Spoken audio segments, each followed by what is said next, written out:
Hello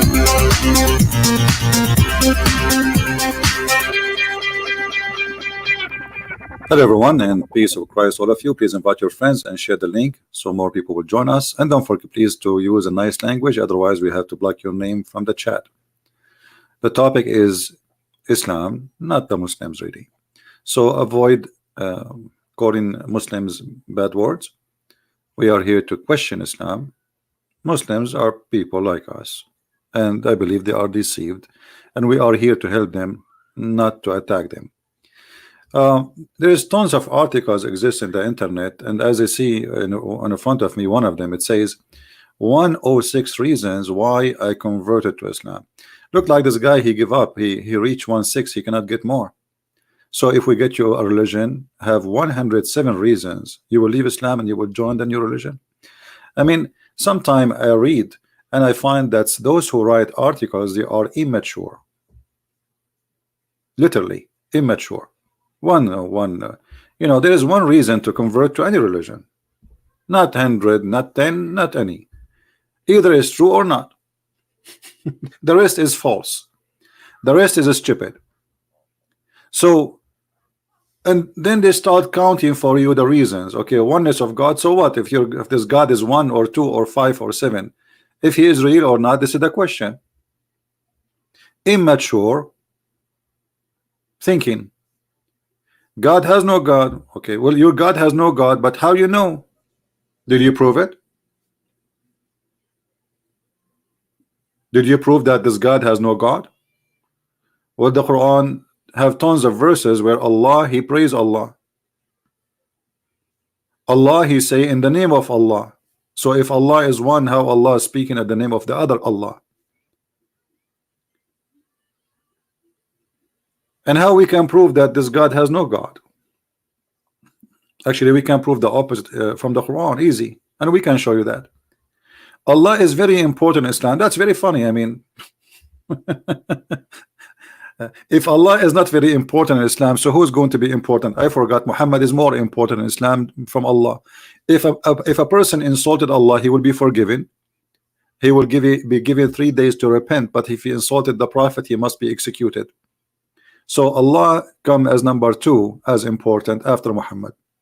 Allah, there is here is me when I call him. I don't see, so I don't know how this is work for you.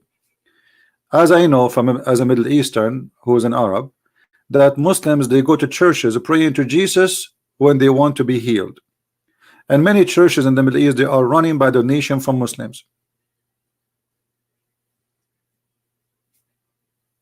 Allah, he hear no one. Actually, there's a hadith confirmed that Allah is deaf. Let me show you. Don't tell me that you know more than your prophet. Your prophet, he said that Allah, he come every day in the 3rd part of the night. Every day.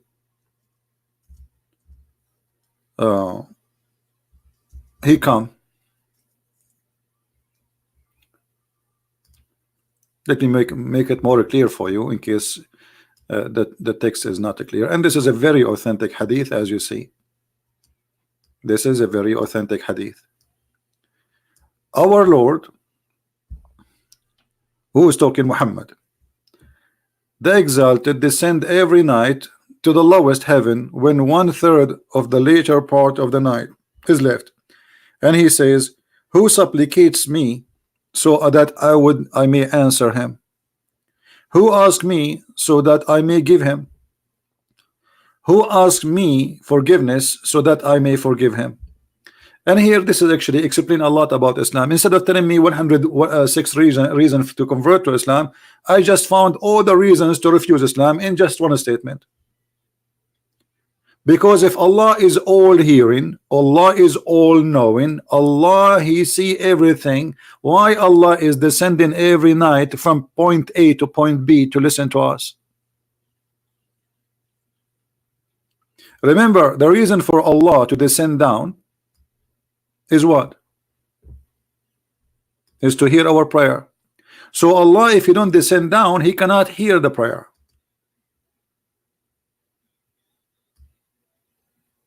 Do you see it? He descend for a reason. What he descend for? He descend so he can hear you. Who supplicate to me? Which means he will not be able to know who supplicate to him unless he descend. So I found a very clear reason to reject Islam and God as God.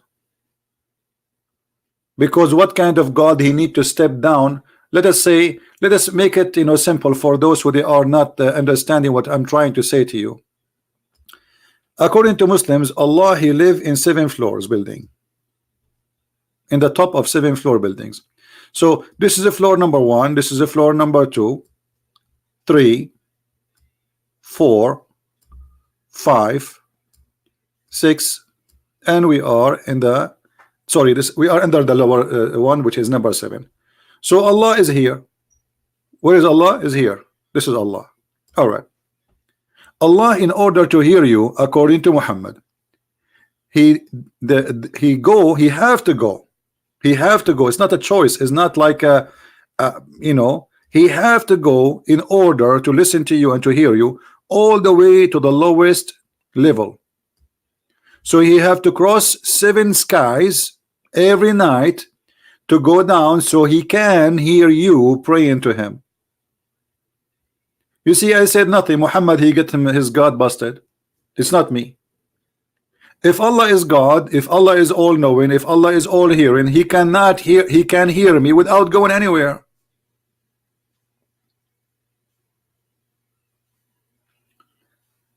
So you give me a 106 reason to convert to Islam. Here we go. In less than 30 seconds, I found the reason for every Muslim to leave Islam. This cannot be true. This cannot be about God. Secondly, Allah descend where, my friend? You see what Muhammad he did in this hadith? This hadith alone is enough. And now they will say, oh, this is, we reject this hadith. This is authentic. Do you know what the other mistake Muhammad he did? Who wanna help me? Who wanna help me in this story here? What is the other mistake Muhammad he did in this story here?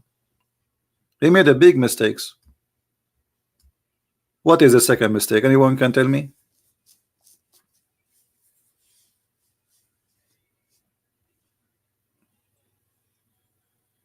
Anyone knows? What is the second mistake? It's very clear. Think with me carefully. Additional that Allah is coming down.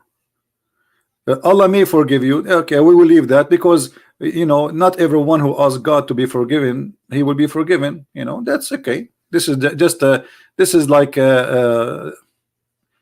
this is something cannot be confirmed wrong or right because it's a choice of forgiveness anyway. Anything else? The earth is round. Thank you. So one of our friends here, he gave us the answer. If Allah is coming every day in the 3rd part of the night, all right,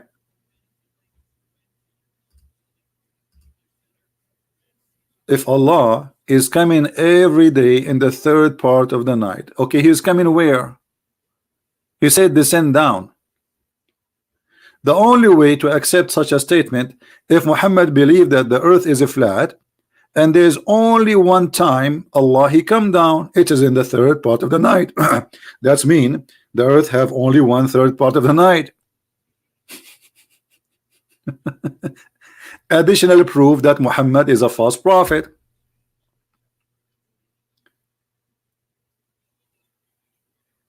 Right? So we did not start even examining the God of Islam when we find a big failure in the idea of this religion. However, I did not start my topic yet. My topic is, who is a Muslim who knows who is Allah? They don't know.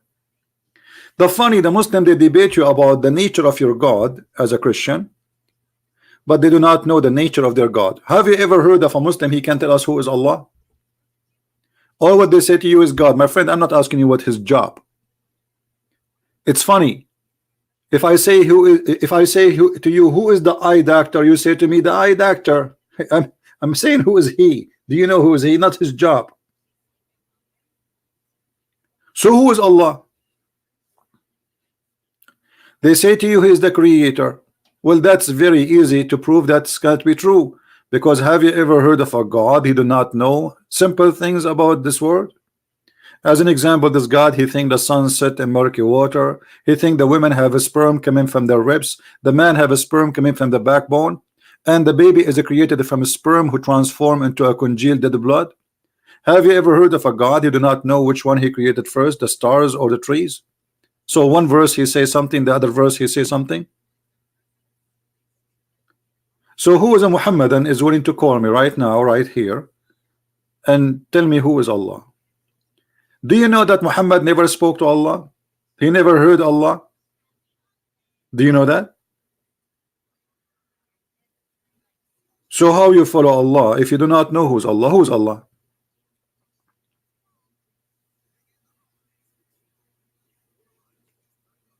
Didn't know. And I'm not questioning the name right now because even the name itself is a theft.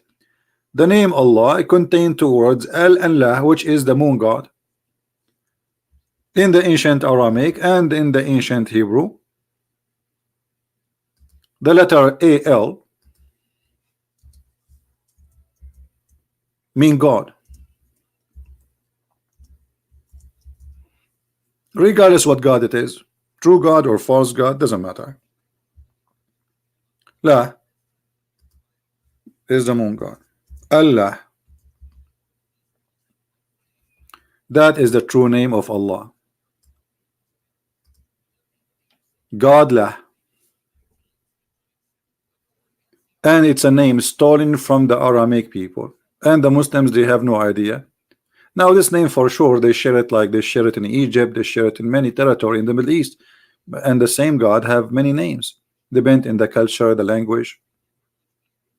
And the reason those people they choose the moon god to be their god, because the god of the moon is more nice. He don't kill their cattle, he don't dry their grass, and he don't make them thirsty. While the sun is an ugly god. This is why you see Muhammad he speak always against the sun. So he claim even that the sun arise from between the two horn of Shaitan. Now either Muhammad is a fiction person or he is a true prophet. Now you choose one. Do you believe really that the sun rise from between the two horn of Shaitan? And this is why he forbid the Muslims to pray when the sun is rising.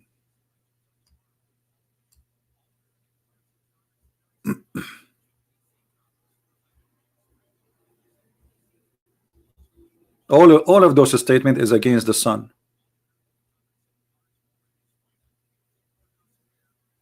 You see it?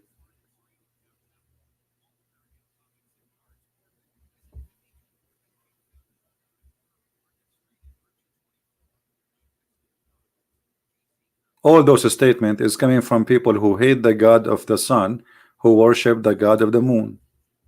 And Muhammad he is adopting all the pagan lifestyle and belief before him.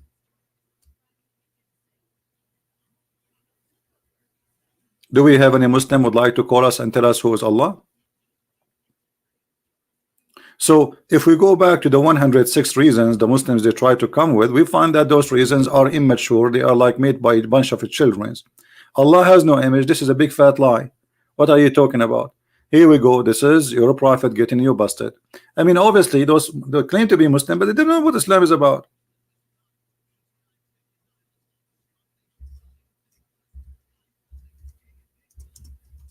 Who said to you that Allah has no image?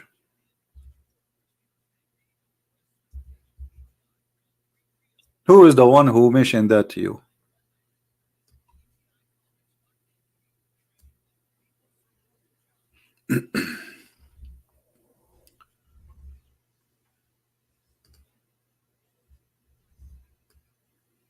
Muhammad is copying a verse from the Bible where it says that God he created Adam in his image, word by word. The Muslim they try to explain this. They say, oh, they are saying that Adam he was created in such an image. Well, so you beat a man in his shoulder. Well, isn't it this is the same image of shoulder of Adam? What is the point? Isn't it your prophet? He says Allah have 5 fingers. Allah he has a leg. He have a shin. Allah, he have two hands and both his hand in the right side. So where you get this is from, that Allah has no image? So all these articles are fraud. Not only either they are made by a bunch of ignorant who do not know what Islam is about, or it's a fraud made in purpose to fool you, and they fabricated names there about people who converted to Islam. Because I can make an article of 1 million people right now in the internet, and every one of them, his name is Muhammad and Ali and Ahmad, and then I say why he converted to Christianity. But where are they, those people? And let us talk to them.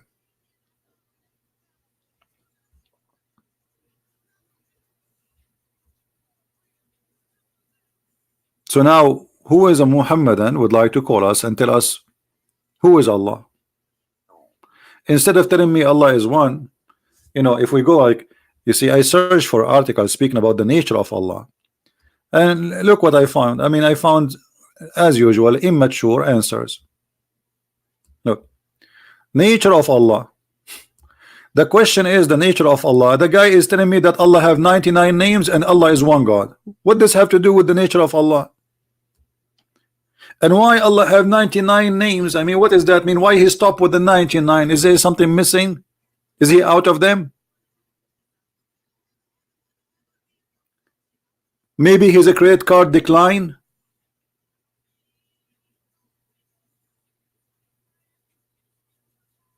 Where is the answer? Where is the nature of Allah? The nature of Allah. Islam is based in monotheism, and this is very much questionable, because you Muslims, you claim that you worship one God, but you associate the name of your God with the name of your prophet. When you say Shahada, what is the Shahada? Witnessing in Arabic. What do you witness? You witness for Allah and Muhammad. You associate the name of God with the name of a man. So how you claim that you are a monotheist?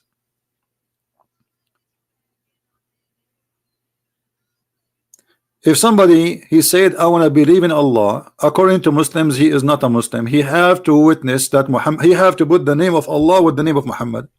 Not only that, the Muslims associate the knowledge of Allah with the knowledge of Muhammad, to the point if Muhammad says something, Allah and his prophet knows best. When Muhammad asked one of his hungry disciple, this guy, his name is Abu Huraira, and he used to follow the prophet because he's always hungry. He want to get a free meal, you know, because he claimed to be a prophet. So wherever he go, he get a free meal. This is why he accompany him. So here, we found that's Muhammad saying to his hungry companion, do you know where the sun set? I entered the mosque, Allah Messenger was sitting, and when disappearing from the sight, he said, oh Abu Dhar, do you know where it goes? The narrator said, Allah and his apostle knows best. The Holy Prophet said, holy, how is holy? If Muhammad, the Quran says he's a sinner, so you worship him, you make him holy. How you say he's holy? I can let it go and say, okay, maybe this is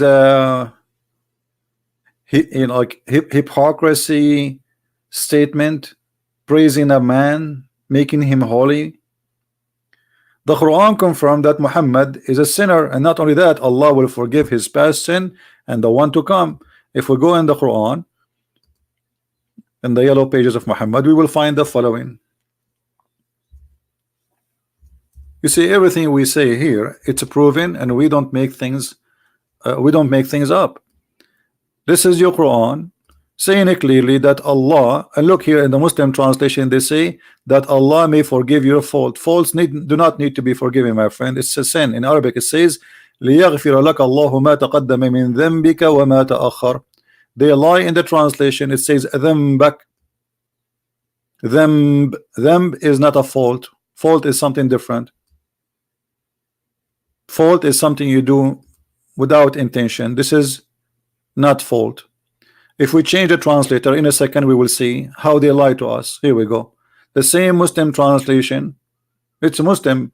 Why Muslim translation says sin and the other one says fault? Because it depends how hypocrite you are, the translator. Here you will see that Allah is saying, and this is proving that Allah cannot be Allah if he is God.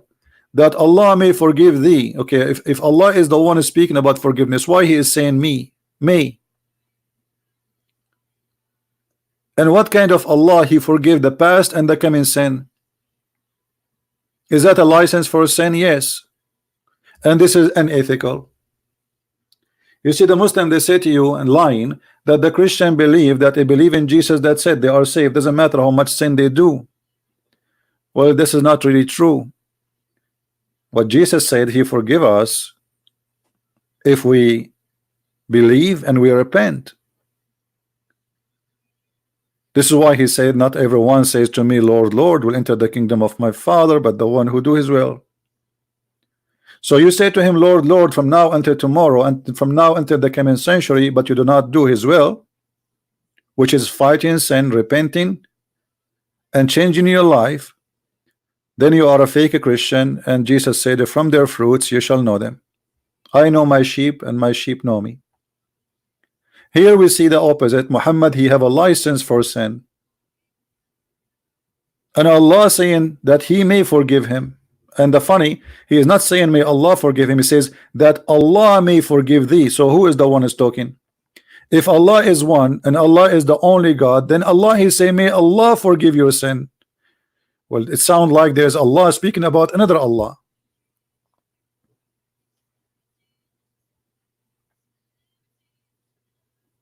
Do we have any Muslim would like to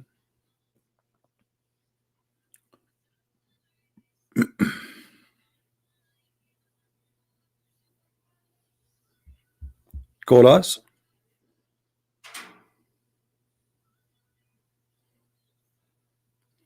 When the Muslim walk around the Kaaba, you know, the Muslim, they say whatever they want around the Kaaba, but usually they sing songs coming from the tradition of Islam. Have nothing to do with Jesus. Do we have any Muslim can tell us who is Allah? We go back to the hadith. This hadith has proven to us many things, that Muhammad, he accept people saying that his knowledge is and the knowledge of Allah is one. So this is a shirk. Muslims are not people who believe in monotheism. Allah and his apostle know best. Did Muhammad say don't say that? Did Muhammad say shame on you to say that? I am no one, I am just a man, I'm just a prophet, I tell you what Allah told me. I know nothing of myself. No, Muhammad, he like it, he keep continue. Actually, he is mentioning this statement, do you know? So the guy will praise him and say Allah and his apostle know best. And then Muhammad, to prove to us that he is a false prophet, he continues, says that the sun goes every day and sleep under the throne of Allah. So Muhammad, and here you will see, speaking about return to the sitting place and the rising place. There is a sitting place for the sun, and there is a rising place for the sun. And this is exactly confirmed as in the Quran. It says that the sun set in the murky water, and next to it, next to the sitting place of the sun, he found people living there. If Muhammad is a prophet of God, how God he gave him such a false information? Any Muslim can explain to us.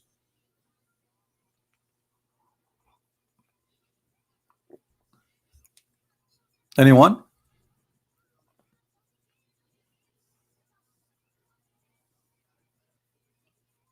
My Skype is open. You can give your ID to the admin and she will text me, or any one of them will text me, and I will be happy to call you immediately. It doesn't matter how long your beard, how small it is, we take you.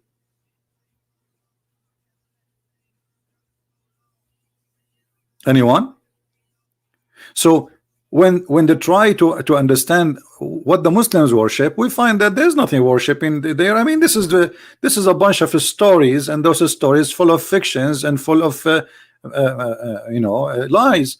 What sun sitting in murky water, and what the sun goes every day to bow down under the throne of Allah. I mean, do you know how many suns there is in this galaxies? What sun? Sun is nothing. Sun is the sun compared to this universe is the same as like a piece of charcoal. It's burning. So this is what the sun do every day, go under the throne of Allah. And this is the explanation of Muhammad of the sunset. And this is how God he speak. And this is how God he teach. and this is supposedly the true God who you are so 106 reason to convert to Islam. What about reason number one? Islam is a stupid cult, and we are proving it in front of you. What about number two? Islam is an ignorant cult. What about number three? Allah know nothing.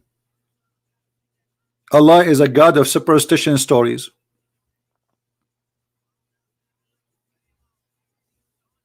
So all those articles proving to us that Islam is false cult. And then if we continue reading any Islamic article to try to find, okay, maybe the answer will come later, maybe after 1 hour reading we will find the answer. The nature of Allah. What is the nature of Allah? Who is a Muslim wanna call me and tell me the nature of Allah? All what I see, Allah is one. Who care about this one thing? I mean, I got it. Allah is one. Thank you. And by the way, the verse they are quoting for us doesn't say Allah is one. It says one of, because the word in Arabic here is ahad, and the word ahad mean in Arabic one of, not one. So if Allah he chose the word, obviously Allah he don't speak good Arabic. But let me tell you what happened. Muhammad was quoting the Jews. O Israel, your God is Echad. Echad. This is the word ahad. They have even the same pronunciation. Echad is unification, is not one as number. So when the Quran he chose that word, copying the Jews, he proved to us again that the one who is making the Quran is a thief, and he is trying to adopt the God of the Jews.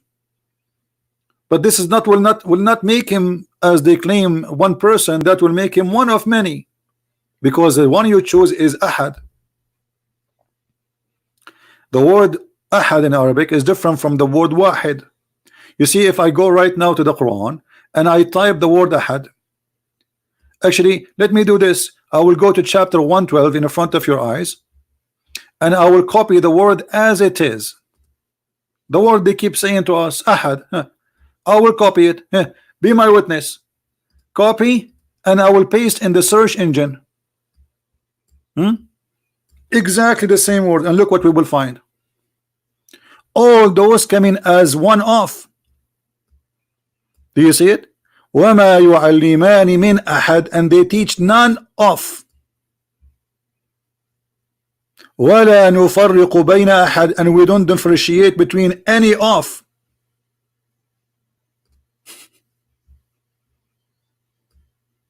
Do you see it?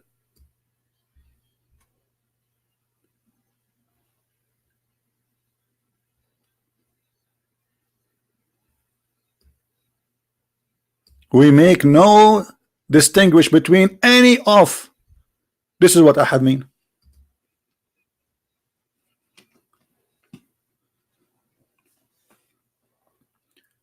This is the sentence they keep repeating for us. Even that sentence is a theft, is stolen from the Old Testament, from the Jews.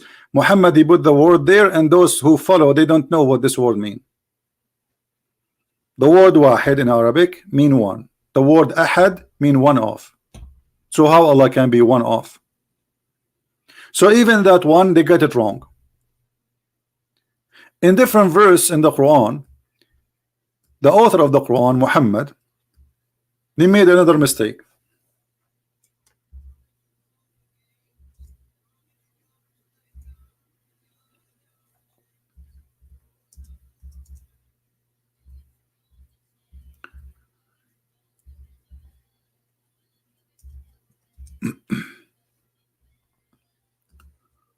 Let us see.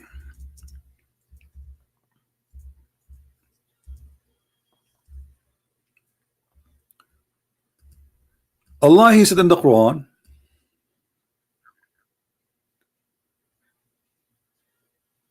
if we want to take a wife,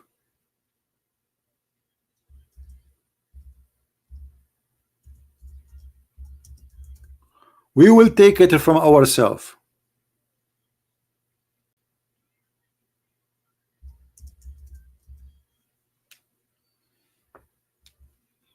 He will take it from what? From ourselves. Who is a Muslim is willing to call us and tell us Allah will take a wife from ourself? Who is the ourself which is going to be the choice of Allah to have sex with?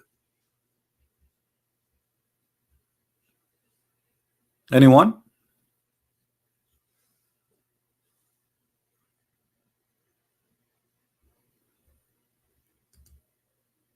Any Muslim? And why we don't see the Muslims who want to call us and prove us wrong and get us busted? You know, feel free. I mean, all what you need to do, just make a phone call, show everybody that this guy, he do not know what he's talking about.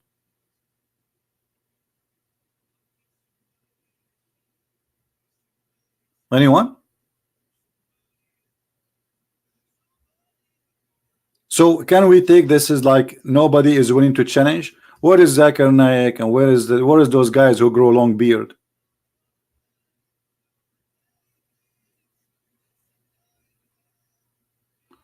Every single verse in the Quran is a disaster.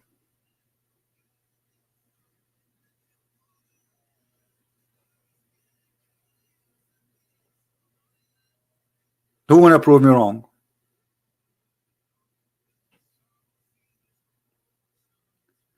If we go back to the Muslims, you see, just forget about Muslims article. Let me summarize Islam for you, my friends and my brothers and sisters. What Islam? Islam is a religion. If you believe in it, you will go to a place, have a lot of honey. Okay. This is the reward of Allah. Islam is a religion.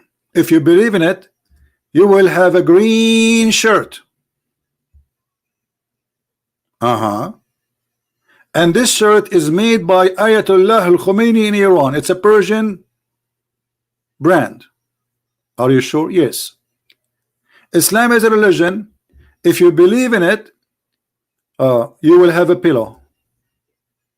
And next to the pillow, a lot of women.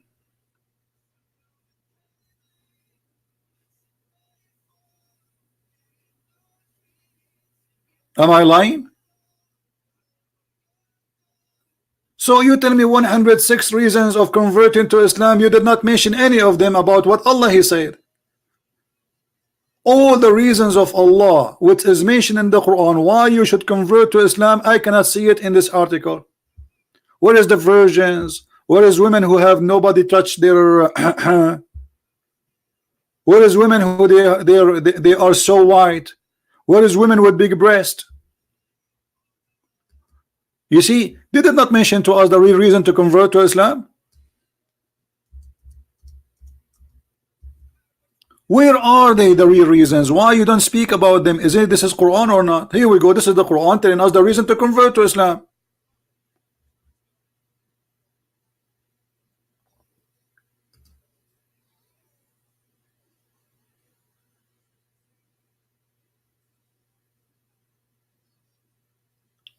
So you notice right away that they are lying to us. I mean, what kind of God He promised me that I will have women with big boobs? What I will do with them? I practice boxing like boing, boing, boing, boing. So my wife with big, she stand in front of me and I practice boxing with her. Or maybe she will help me if the flood of Noah happen again, we will not be drowned because she have too big balloon. So 106 reasons not to convert to Islam, none of them is what is written in the Quran. Look at this. This is the reason to convert to Islam. What about the boys? The boys, my friend, the boys who will go around you. Huh? Boys, yes. In heaven, yes. What they will do, according to Muslims, they will be your servant.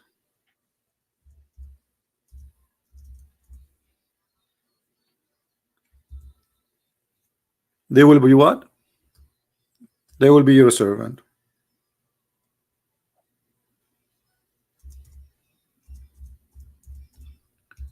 And here you will see that they are so white, not only they are boys. And read with me carefully. This is the reasons to convert to Islam. Allah, He count reason number 1, count number 2, number 3. Why you are lying to us? My friend, you will be lying in the couches. All my life I'm dreaming to get a couch. Actually, I'm thinking now, if finally I get some saving, I'm going to buy a couch. And brother, Allah, He promised us we will be reclining and we will see each other face to face. You believe it? It's a miracle. So now we have a couch, and then we are sitting face to face, and then around us will be boys, and those boys, they will go around us serving us with cups full of wine and ginger. And the brother, you will not get drunk, and the brother, the boys will not bleed, and the brother, you will eat a fruit you prefer, and the brother, the buffet have only bird meat, no fish, no shrimp, sorry. And then in the top of that, brother, women who they are called hur, and they are so white. How white? Muhammad, he said, not me, that those women, they will be white to the point you can see the marrow of their bones.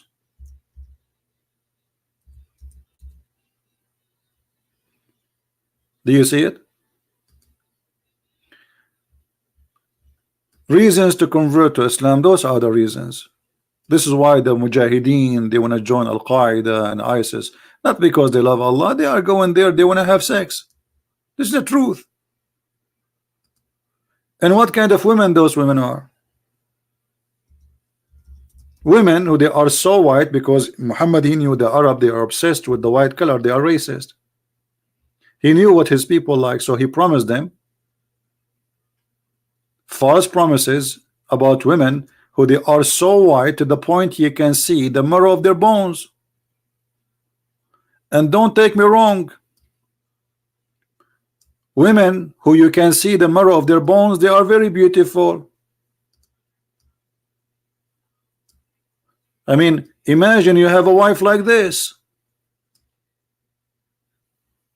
or like this,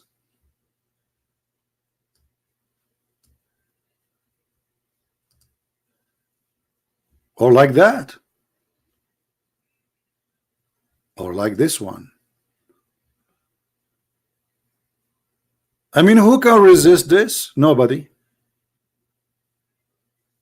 Brother, we cannot resist this. This is so beautiful. So you count for me all the reasons to convert to Islam except the real reasons. Giving me all kind of fiction, false statement have nothing to do with what Islam is about. Why? Because you do not know what Islam is about. And all those articles are written for a bunch of ignorant who do not know what Islam is. But you cannot do that with me.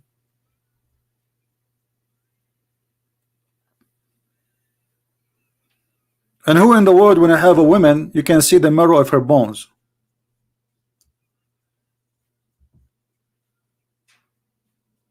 I mean, what is this?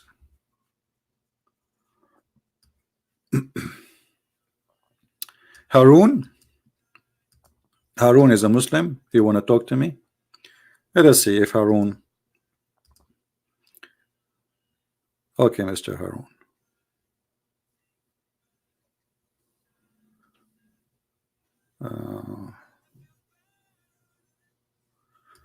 Well, I hope you are not playing games, because if you are, I will block you. Are you for sure you are a Muslim, Mr. Harun?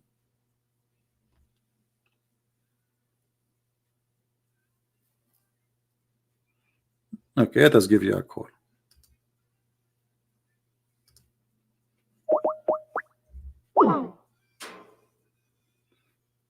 Take my call, Harun.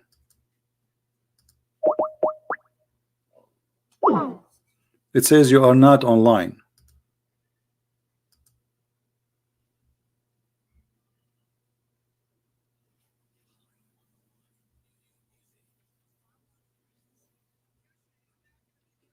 Are you there? I will give you 2 minutes more to come online and call me, otherwise I will block your name.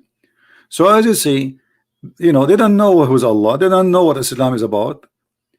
Islam is just a silly cult. And what kind of God he promised me women with big breast?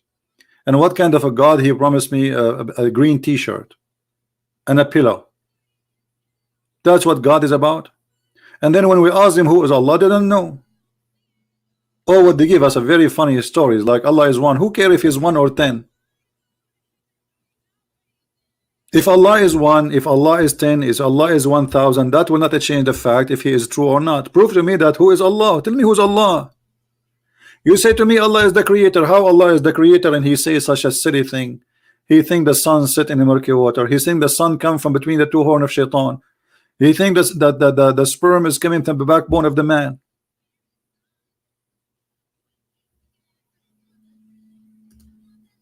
So this is Allah.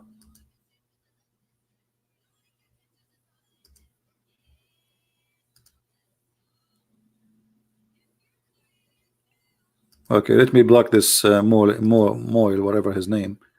He sent me his account to call him. He did not come online. Okay, we have another one. Let us hope he is a Muslim.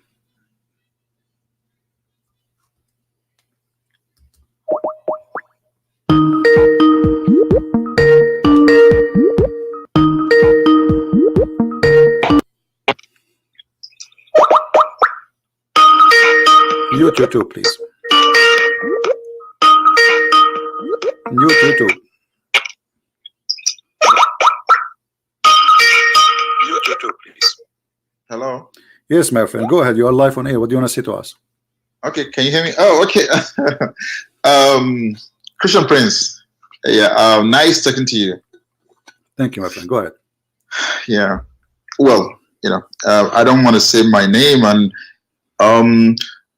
I came through your, yeah, I came through to your channel through Apostate Prophet. Yeah. So, yeah, and yeah, I'm a Muslim actually. All right. But I have my doubts. I have so many doubts. I do listen to lots of, you know, atheist podcasts, and you know, like so many atheists, especially from ex-Muslims. But when I got through to your channel, you know, that was what totally destroyed, almost destroyed me. Really, really.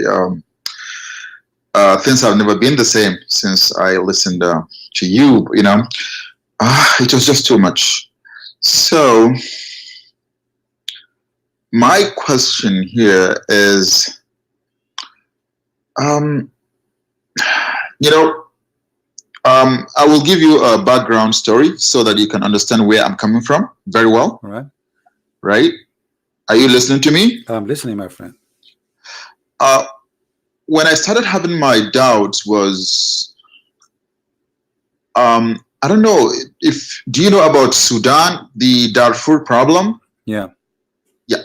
So that was when I started having my doubts. I was like, okay, these are Arab Muslims killing other black Muslims in the same country, and all the sheikhs and all the big mosques in Saudi Arabia and all these big Muslims, nobody ever come out to condemn it. You know, I mean, this were people being hacked to death, being raped, being killed, children. You know, it was so crazy. Only George Clooney and his wife Amal Clooney, only Christians, you know, were coming to, you know, to help these people. So I was wondering what's going on. I thought that, okay, maybe, you know, Islam doesn't have, you know, this tradition or culture of human rights. And so I was still waiting that something will happen. You know, that was when I started having my doubts, and I started, you know, reading all these other contrarian ideas about what is going on. Why would a religion that always talks about compassion, about rahmah, and all these things, why? You know, so that was when I started so in the end, you know, I got introduced to a guy who told me that, you know, that is all Sunni Muslim. But when you go to Shia Muslim, Shia Islam is the right Islam. You know, everything is good and dandy. But I still have my doubts. I say, you know, I'm struggling. I have to, because okay, I come from a Muslim country, and Islam has been part of my tradition right from when I was a kid. So what I'm thinking of becoming maybe Shiite Islam will be a lot more better, you know. So those are the struggles I've been having. Anytime I listen to you, I was like, it's like it seems so unreal. You know, I keep wondering where is all these things? Why is it that nobody ever talks about them? You know, yeah. So I have a lot of struggle. Yeah. So now you are thinking that Shia is a way, like somehow maybe better than the Sunni teaching, correct? Yeah. You know, because you know what my friend told me is that he said the Sunni people are racist. He said, okay, where is all the hadith by Bilal? He said Bilal has so many hadith. He said, but they hide all the hadith of Bilal because Bilal is black. So. But he said in Shiite Islam they really you know, recognize. Although I don't know much about Shiite Islam, but he said in Shiite Islam Bilal is respected and all that.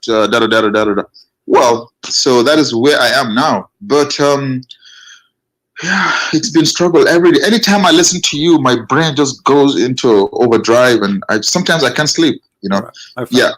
Here we go. This is the Shia. You see, I don't talk about Shia usually. I will put it for you on the screen. I don't know. You are from Sudan, so I'm assuming that you know Arabic.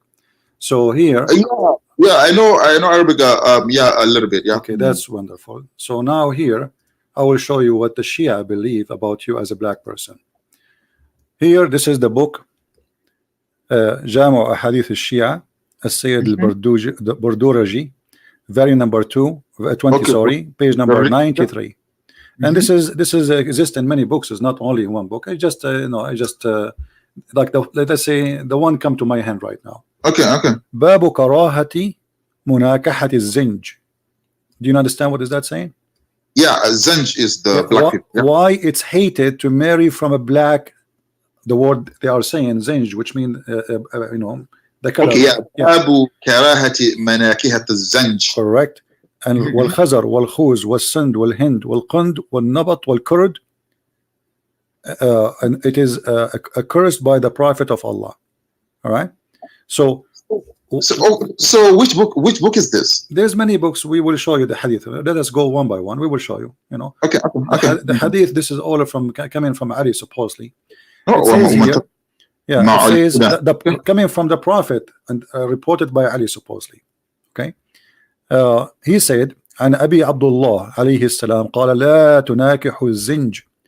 Don't marry, or let us say have sex with the black women. With the black. Can you highlight it? Okay. Yeah. And عبد الله عليه السلام قال لا تناكح الزنج. Okay. Don't marry a zinj. Yeah. But let me. I'm trying to find the other source. Here they just say don't sleep with black people, but they don't say why. So let me see if we can find the reason. This is the book of Al-Kafi, which is equal to Al-Bukhari. Al-Kafi. Okay. Here we go. Here it says why. This is the book of Al-Sheikh Al-Kilani, Al-Kafi, volume number 5, page number 352. Hadith number 17. And we go down here, it says here. Then they say Ali ibn Ibrahim. Anyway, and then it says من كراهة مناكحة من الأكراد والسودان. Specifically Sudan. You are from Sudan, right? Yeah. Okay. You see the word Sudan? You see the word Sudan? Okay. Yeah. Could you highlight it? Because okay. Yeah. So why it is hated munakahat to have sex with Kurdish or people of Sudan or etc. He said إن نكاح الزنج فإنه خلق مشوه. Do you understand? Can you highlight it in Nikah Zint? Where is it? Okay. خلق مشوه, which mean defect creation. Ugly. This is what they are saying, not me. Yeah. All right. And here we go. This is the Shia. They told you the Shia is better. Yeah, that's what I was told. Yeah. Yeah. So the Shia are better, and they are saying to you, if you do that, if you marry from them, you will have not only that. Look what he says. If you go down in the hadith, there is tons of hadith. He said that if you have sex with the Kurdish people are kind of a genie, and they are uncovered by Allah, which means they are exposed by Allah. So Kurdish are genie. Here he says, لا تناكحوا الزنج والخزر فإن لهم أرحاما تدل على غير الوفاء.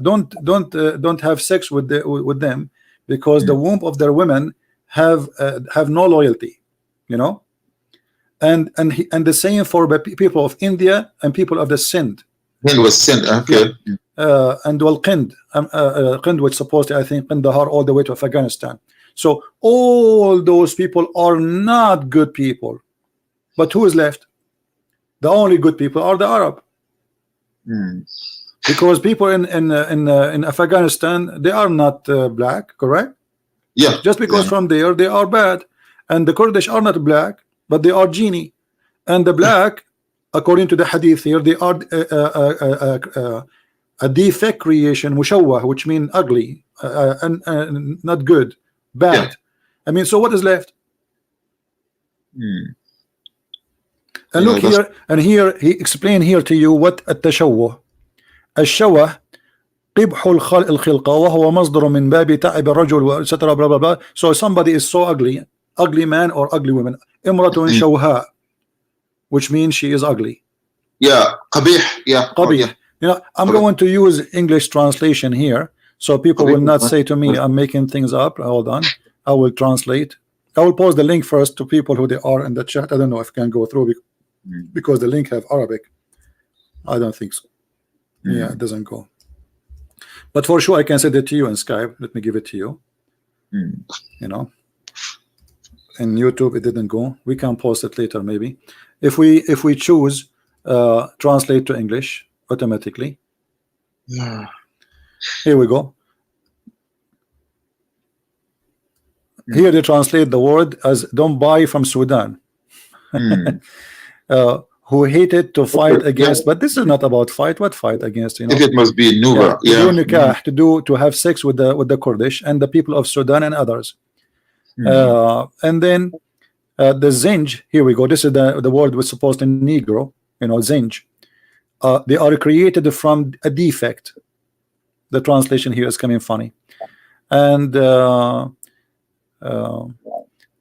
Zinj creates a warp. Let me compare to the original, because it keeps saying don't buy.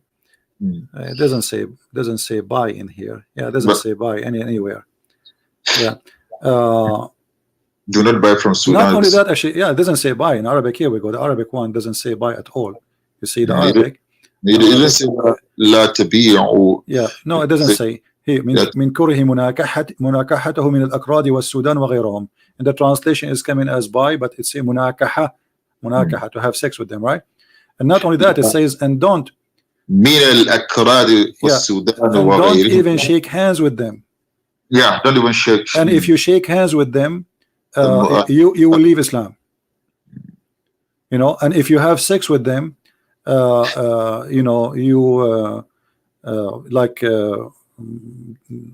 curtain between Allah and you are like broke. That's it. Which means they have no relationship to Allah.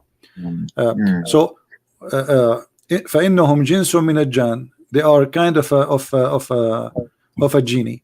So the translation here is not good, but as long as you speak Arabic, I mean, who cares? We're just trying to show. Yeah, I can understand the general trend of what it means. Yeah. So if you have sex with any of those, and including the people of Sudan, you will have, they are, according to Shia, they are a defect, and they are not, which means they are punished by Allah. You know, they are mushawwahin. Allah, he made them this way. And if you shake hands with them, you are in trouble because Allah will hate you. And if you have sex with them, even their womb is not does not carry a lawful child. You know, which means the child. Here we go. The wombs indicate none of fulfillment. Stupid translation. But I understand the Google translation is coming this way because the language is very old language, and the Google translation, you know, the wombs indicate. So okay. So do the Shia? I don't understand how they have do they have any hadith from Bilal? Because this guy was telling me that that lots of hadith from Bilal. From my friend, okay, what Bilal? You know, here we go. I mean, this is their highest authority. What Bilal? Let us say they have something about Bilal if they claim, and let him give me. What is the guy who wanna give you? Ask him to text you, and we will put the hadith in the screen so we can laugh. So Bilal he was a slave and he died as a slave, and then after Muhammad's death, Bilal, he went to Abu Bakr and he says, if you bought me for the sake of Allah, free me for the sake of Allah. If you bought me for yourself, my God, you see, CP, I've never heard about that since I was a kid. You know, we grew up loving Bilal, so I thought that he was freed immediately. No. If you remember this movie when we were kids, The Messenger, if you remember the made by Al-Qaddafi. By that Syrian, you know, when we were kids, that is what we watched during the Eid, right? And we thought that after the Fatih of Mecca, he was freed. He became a free man. He was saying the adhan on the roof of the Kaaba. You know, that's just what we thought.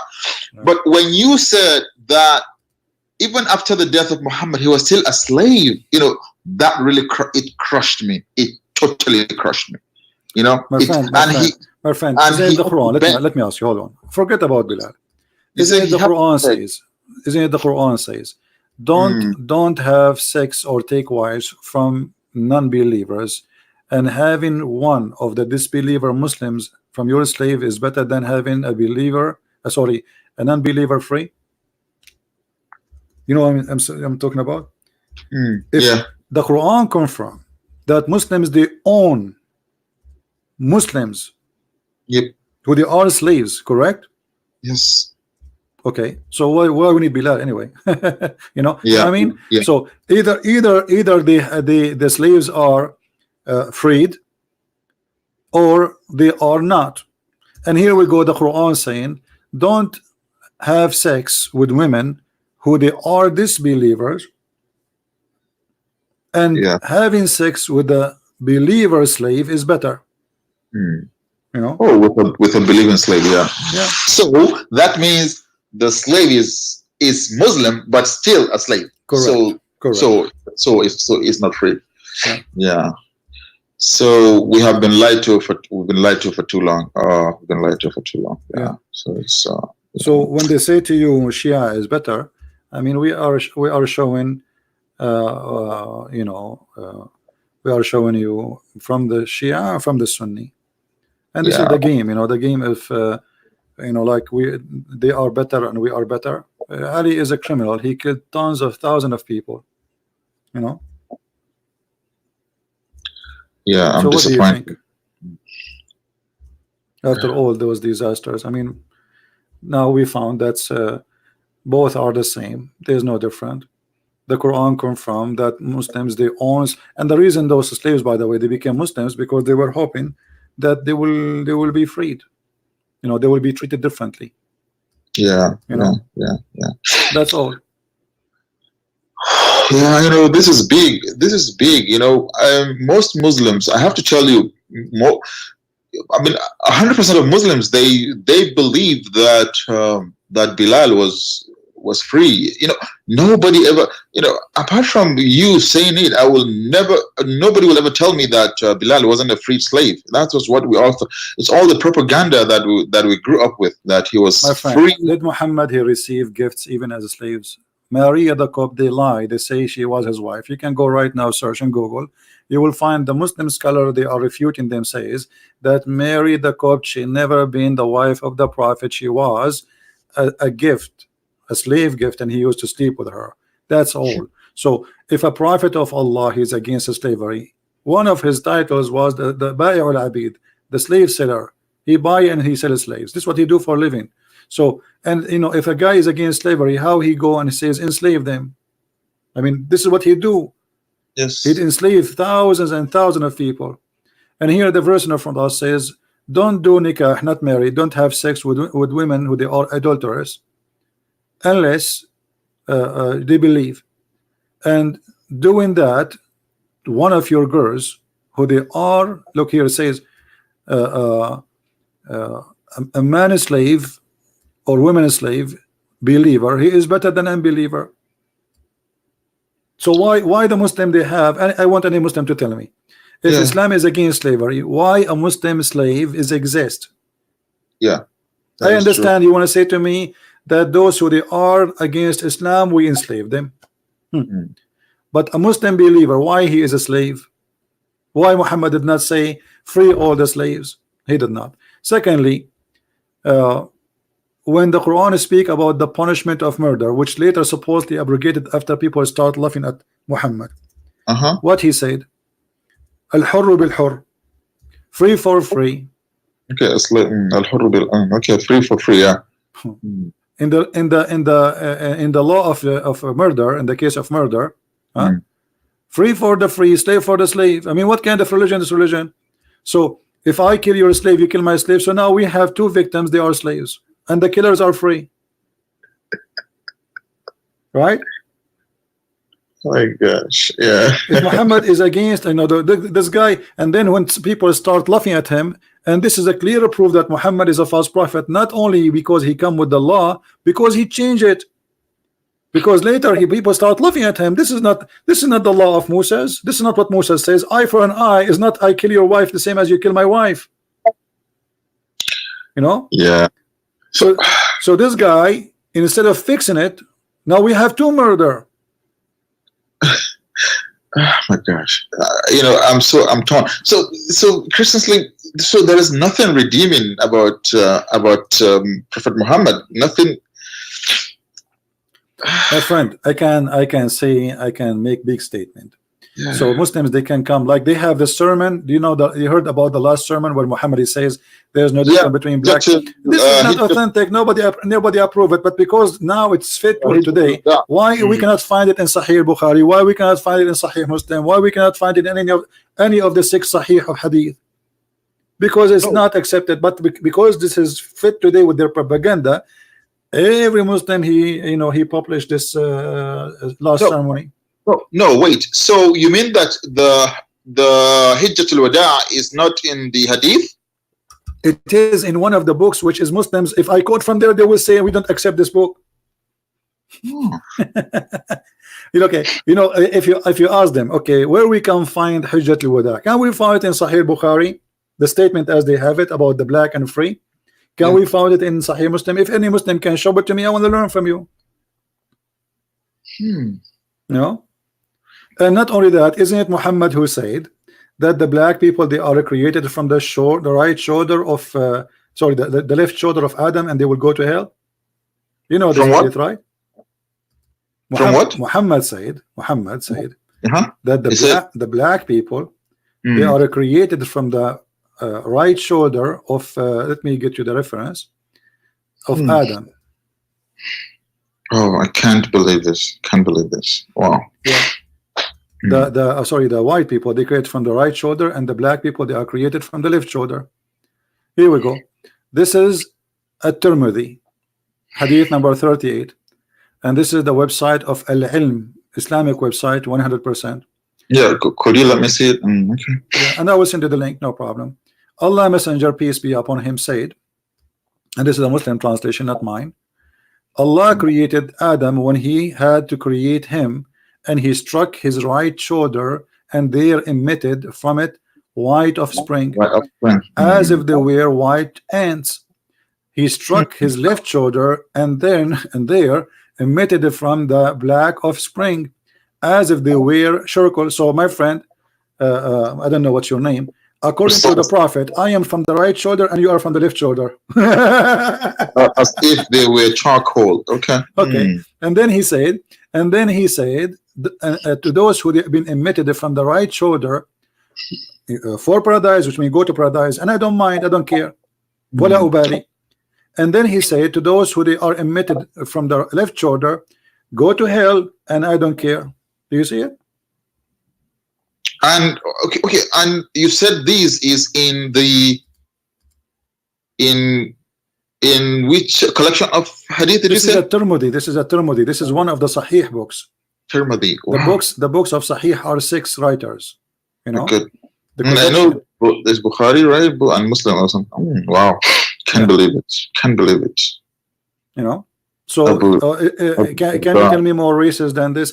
Okay, have you ever heard Muhammad saying that the black stone was whiter than milk? Did you hear that or not? Yeah, I heard that the sins of the humans on earth made it to turn black, right? All right. I think that's what. What does that mean? The black stone in the Kaaba, right? They said but what it's mean, how you understand it, how the black stone was white, and then the sin made it black. What we understand from this? Sin. Yeah, but maybe not. Yeah, maybe from touching it all the time. No, my friend. You see that this is nothing. You cannot watch. You cannot wash it. Correct? You cannot wash it. This is not something you can wash. This is sin. This is not dirt. Sin is not dirt. You know. So what Muhammad saying that sin make you black, my friend. So that means black is bad. Yeah, absolutely. He's saying that, for sure. And this is stupid, because what my color have to do with how sinner I am? The founder of a Playboy station is not a black man. And he is not getting black, my friend. He was white and he was a blonde. Right? Yeah. So what does have to do with the color? That is the most stupid statement ever. So here you see the racism embedded in this cult, which is an Arabian cult. The Arab, they are racist. Oh, everybody knows. And this is why Muhammad, he promised them women who you can see the marrow of their bones.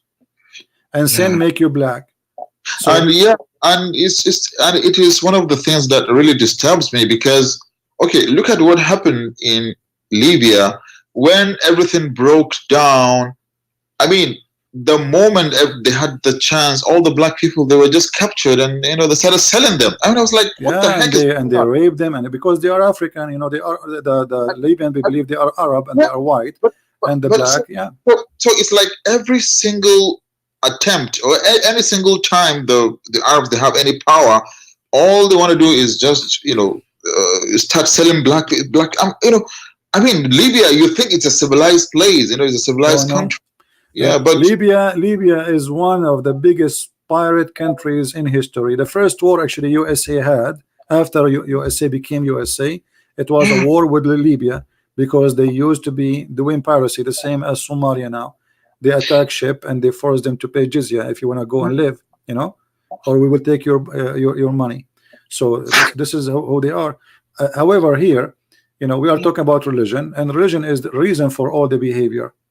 It's not people, I'm not talking about people here. I'm talking about religion. So that's true. What about Muhammad said that the black dog is the devil? Black goat? The black dog is the devil. Dog, okay. Oh my goodness. So what do you think? The black dog, I thought the black dog has the same DNA as the white dog. So what's the difference? Obviously, this is the racism, because when they ask him, look, and I said, oh Abu Dhar, what feature is there in the black dog which distinguishes it from the red dog and the yellow dog? He said, oh, the son of my brother, I asked Messenger of Allah, as you are asking me. Okay, exactly as you are asking me. And he said the black dog is the devil. Oh my God, really? So this is from which collection of hadith is this from? This is Sahih Muslim. My goodness. Hadith number 510a. The black dog is a devil. My goodness. Yeah. So what more? I mean, what more you want? I mean, this guy, he thinks just because the poor dog is a dog. I mean, what does color have to do with the You know, Yeah. would him be, and not, he don't make him like a bad, he's made him the devil himself. Yeah. Oh my gosh. Oh You my know, God. who is the most person Allah he hates? The person Allah hates most. Yeah.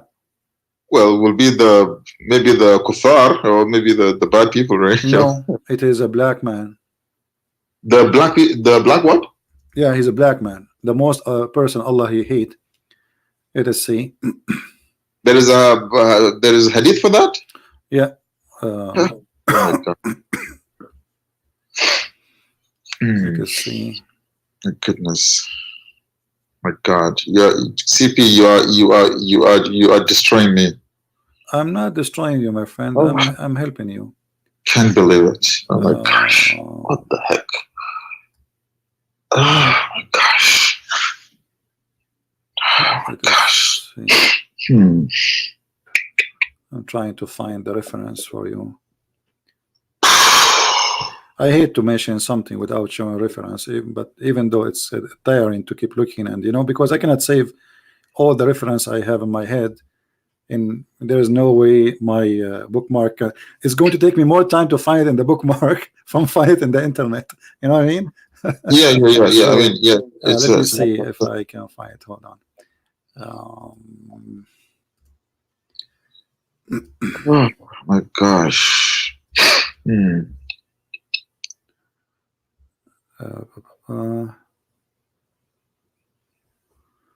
Okay. I wish the whole world would see your videos, man. Oh. Well, somebody from the admin helped me and he got me the hadith. That's good. All right. So now we save our time from looking. Thank you. Here we go. The most person Allah he hate. Read with me carefully. The most hateful among the creation of Allah is a one black man.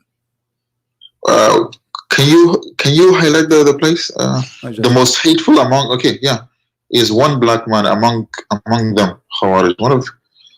One of his hand is like the teeth of a goat, or the nipple of the breast.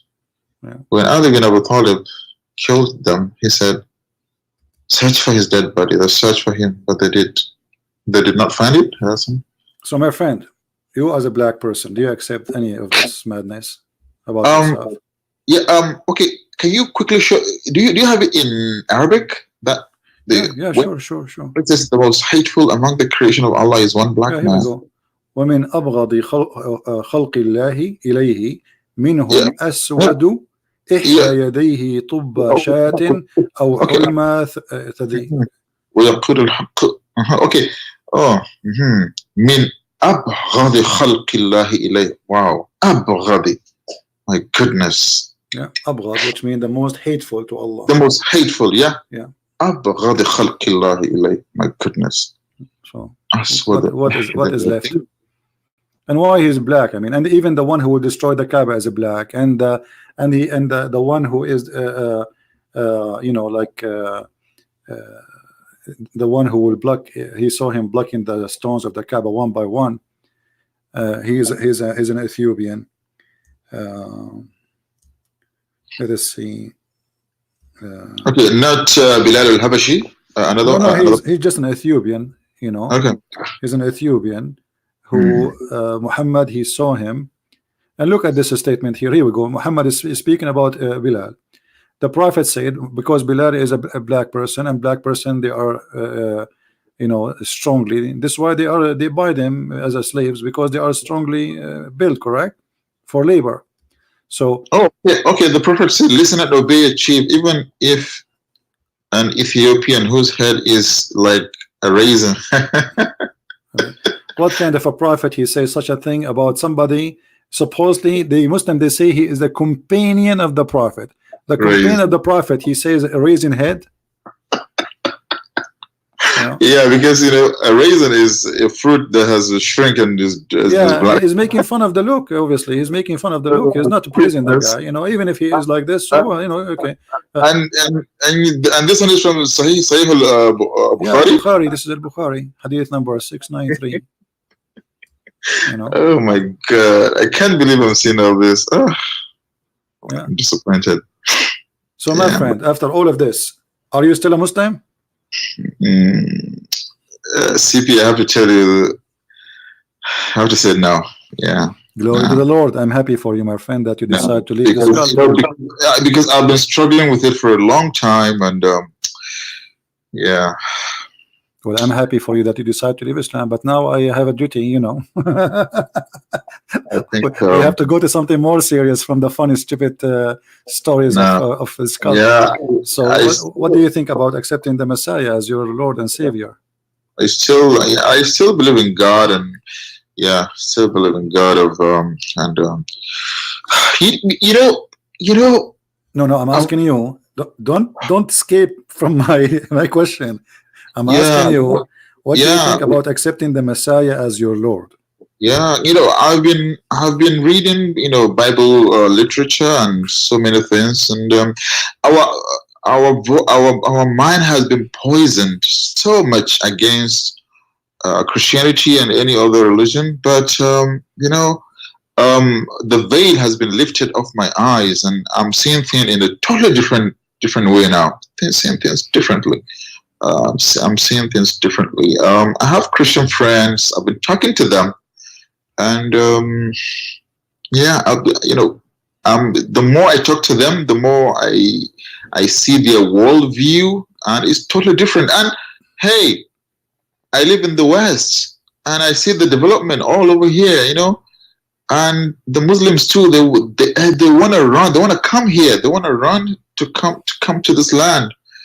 And my friend, I just have to say it. If there is something preventing you from accepting Jesus as your Lord, as your Savior, it's just arrogance. Yeah, just arrogance. Yeah, but we have you see, if the Messiah is the highest quality we can find to follow, it's just arrogance. But I have to confess to you, I went to a Christmas party yesterday, and I did enjoy every inch of it.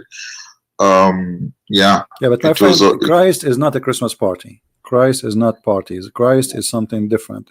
It's good to be happy. I'm not against people being happy, but don't be confused between Christianity and people having a party. That does not make me make them Christians. What make us Christians? Jesus said, I know my sheep, and they knew, and my sheep they knew me, and from their fruits you shall know them. Okay. So Christianity make you happy, to make people happy. Okay, CP, tell me one thing that totally differentiates Christianity from Islam, that makes it look different. Like them, Everything starting from love your enemy, bless them, pray for them. That's something you cannot find in any belief. Not only Islam is totally against it, but you cannot find this in any belief in the world. Bless those who they are trying to hurt you. Jesus on the cross, he says, Father, forgive them.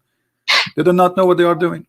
It's true. It's true. It's true. It's true. So this is why I said to you a second ago. He said, "From their fruits you shall know them." So how we know Christ? Not because of a Christmas party. We know Christ because of the fruits. Yeah, I was talking to this Christian friend of mine, like a week ago, and he told me that Christianity has redemption. Redemption means that even if you make a mistake, you can come back and beg, and beg for forgiveness. In Islam, if you steal, they cut your hand. That means you are branded for life.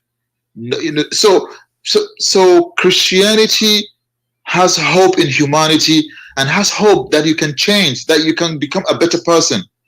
Islam, they brand you for life. They cut your hand or they cut your leg, and that means forever. They brand you as a bad person. You can never change. So that really hit me. That was profound to me, to say that, okay, Christianity looks up to you, that there is hope in change. But in Islam, no, it says no, there is no hope. They either cut you or they stone you to death, and you have no chance of repentance or redemption. That really hit me. And another thing that he told me, he said, in Christianity, It is not what you eat into your mouth that condemns you. It is what comes out of your mouth. You know, that one, you know, I hold that too. It's a very powerful message to me. He said, all this, don't eat this, don't drink this. He said, it's bullshit. He said, what matters is what comes out of your mouth, whether it's good thing, whether it's good words. You know, that is also very, very. And another thing that I learned from Christianity is the idea of forgiving and loving, even if someone hurt you. In Islam, we don't have that. If someone do something, you want a revenge. And, you know, if someone slap you once, you want to slap that person 10 times, you know? So, yeah, you know, there's a Muslim, he don't agree either with me or with you. And actually he's speaking to me. yeah. He is saying that the Christian Prince, he lied, and he said, and I'm posting in the screen, he said Sahih Muslim hadith number 2564 says, Allah did not see your look or your wealth, but he sees your heart and deeds. Okay, well, I have in a screen in front of me, Mr. Don't block me again.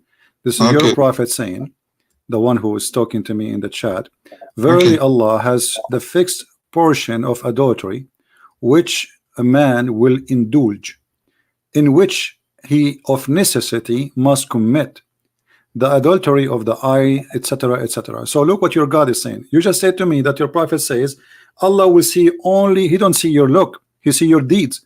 But the adultery is what Allah he forced you to do. It says a necessity you must commit. Does it say that? Does it say that? Yeah. So Allah he wrote for you a necessity sin you have to commit, and that even adultery. So how you say to me Allah he don't see your look, he don't see your deed? We showed you Muhammad speaking about the look of the black person.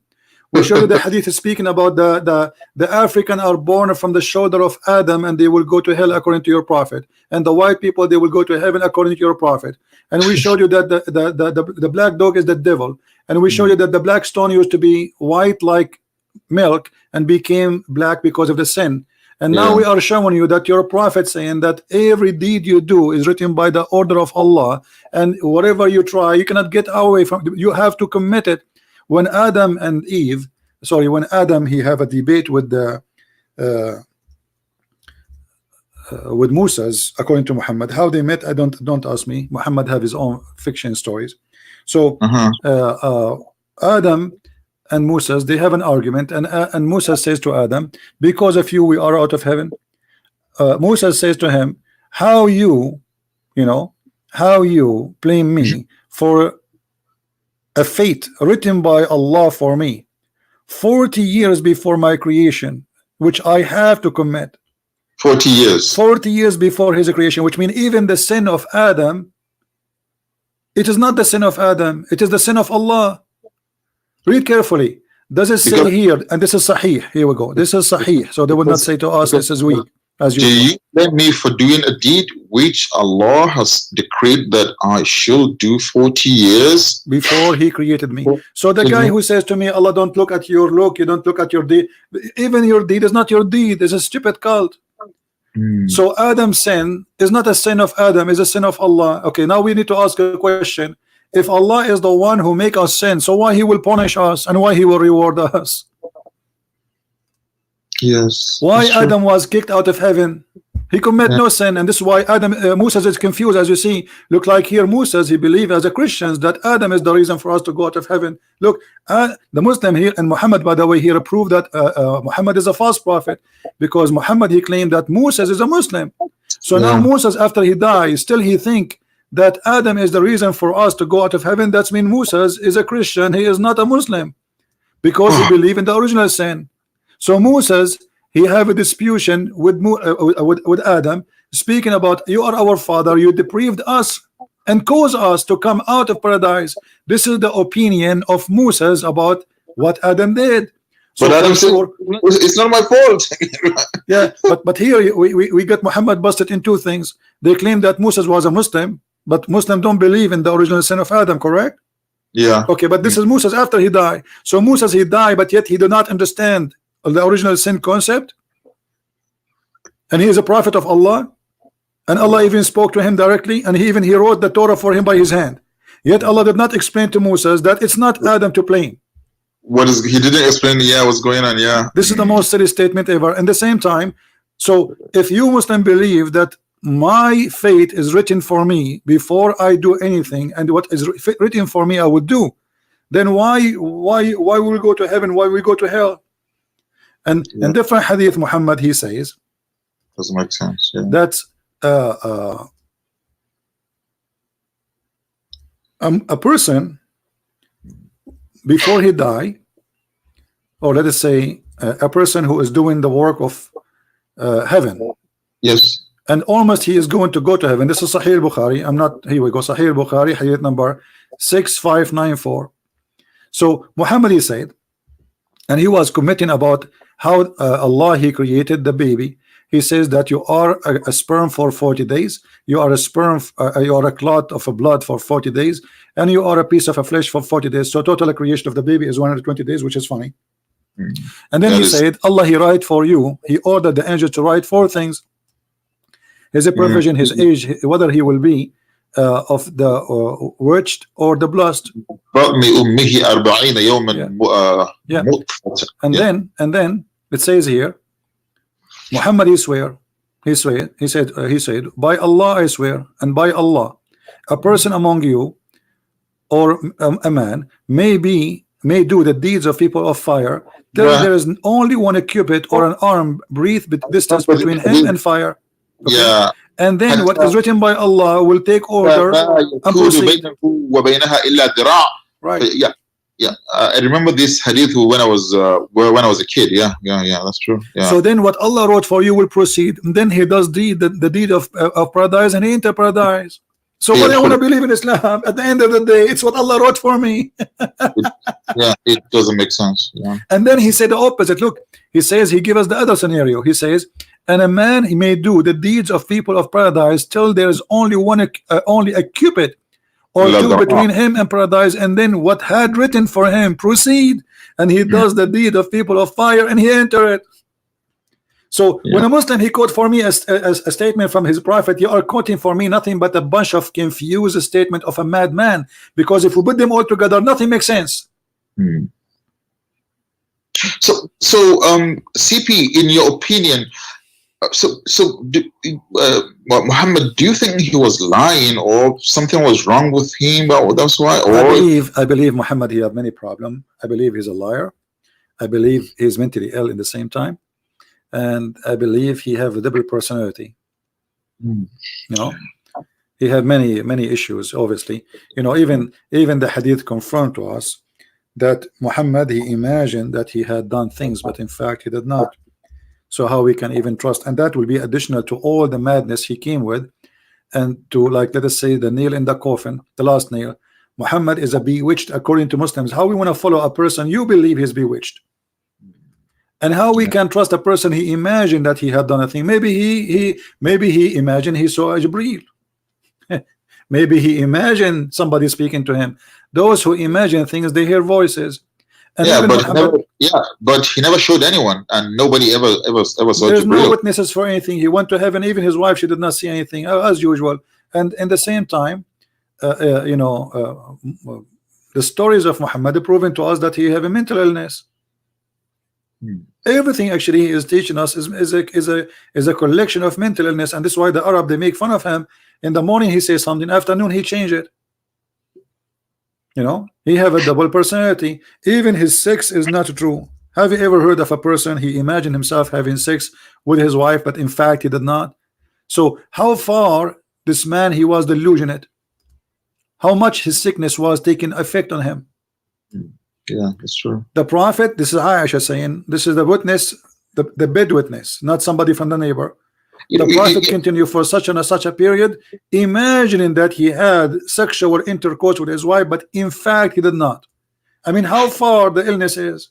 Okay, with his wife, and he did not. One day he said to me, "Oh, Aisha, about which I had asked him." Forget about all this garbage. We prove Islam to be false, and it's easy. Sometimes you let Islam, and we were just trying to answer this guy who claimed we lied. We don't lie. He is a liar. Now I'm asking you, why you don't accept Jesus as your Lord as we speak? Well, I think you know, I think the more I think about Christianity, the more it looks it looks truthful to me, and the more it looks logical to me, right? Okay. The more it looks logical. Okay, I give you the one example, this example that I just gave you, that okay, in Islam, when you make a mistake, you are punished for life. If you commit adultery, you are stoned to death. You don't have you don't have the opportunity to repent and become a good person. When you steal, they cut off your hand and your leg. You are branded for life. You become a liability on the society, and when anybody see you, they know that you are a thief. When I was a kid, there are people from my country that came back from Saudi Arabia with their hands cut because they stole in Saudi Arabia, and they brought them back to my country. For life, everybody will know, oh, those people, they are thieves, right? Yeah. But in Christianity, nobody is going to brand you. You have the opportunity to become a good person, to reform yourself. That is very powerful to me. I find it very, very powerful. And in the West, when you look at the prison system in the West, it's called a penitentiary. That means a place where you go and reform yourself. That is okay. If a human being can think of that okay, go to prison and become a better person, then how come God can't think of how to make people better? You know, why cut their hands, cut their legs, brand them for lives that they can't change? Or everybody, when you say, oh, that person, oh, he's a thief, you know. So it looks like Christianity is more logical to me. You know, it makes more sense. Then the idea of love, loving your neighbor, loving everybody near you. Look at what happened during Christmas here. People giving gifts, you know. That makes a lot of sense to me, you know.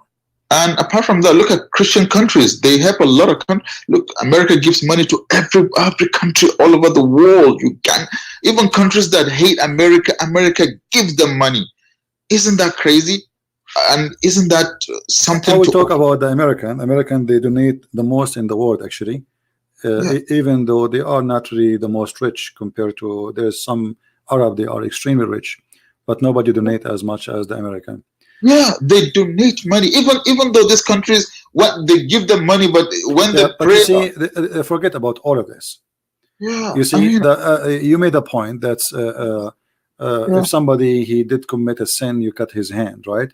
And Muhammad he made it, if you steal an egg, you see, and this is the ugly thing about it, because somebody he steal an egg is an hungry person, not a thief. A thief, a real thief, he will not steal an egg, he will steal jewelries. Right? Yeah. Somebody steal an egg, actually either he is hungry or he want to feed his kids. So how you cut his hands? Yes. You know, where is the mercy? Where is the mercy, and where is the reform? The person can never reform again. You know, he is branded for life, and he can't walk anymore. Oh, the thief! His children will be the son of the thief forever. You know, he is branded. If he stole an egg, or a piece of rope, his hand will be cut. And Muhammad is the biggest thief in history. Why he did not practice that himself? How many women he stole from their husband? So he go out of somebody stealing an egg, but he himself the biggest thief. And in the same time, let us say this person he stole an egg, and he want to eat it, okay? And theft is bad. But how the Quran promotes theft and says their money is yours, take their money from them? Is it theft? How is it legal? I mean, it's just so wicked and so brutal. There's a guy, there's a hadith about a guy who stole first time, they cut his hand. Muhammad, he said, kill him. They said, Prophet, but he stole only you know, once. He said, okay, cut his hand. Then he came back, he stole again. They cut the other opposite side of his body, which is the foot. So now he have his right hand is gone, his left foot is gone. And then supposed he stole again, and then he cut his hand, the left hand, and then he stole for the fourth time. And here we cannot explain how in the world a person he have no hands, he can't steal anymore. I mean, this is the but this is a stupidity in Islamic stories. They, you know, I believe that this is a story is fabricated, But And Muslim believe in it. justice from God. I Yeah. mean, oh Yeah. no. So first time, second time, I got it. Okay. Now he still have a hand. Okay. So I can say the person is a creep in his belly and he's stealing. But now he have no two hands. He have no feet, and yet he steal again. So what happened? How in the world you want to steal this guy? He have no feet. He have no hands. It's Yet they just say he steal, and then they stone him. So it is stupid, and you can see that the lack of intellect. The person who steal an egg is not a bad person. Is Yes. not, because He's you see he stole an egg. He's hungry. Yeah. He's He hungry. he have a problem. You know. Yeah. Because if he's a bad person, he will go and he will steal something, and he will risk the Yeah. life of others. He will take the money of all your wallet. He will not take an egg. You know. He's stealing food. He's hungry. Yeah. Yeah, he's hungry. he is just pushing. He did not even take the chicken. He took the egg of the chicken. Yeah. You know. He's hungry. So where is the mercy and where is justice? And you know, this is a very stupid behavior. And you know, funny, you are talking about redemption. By the way, I'm wearing the T-shirt. It says redemption.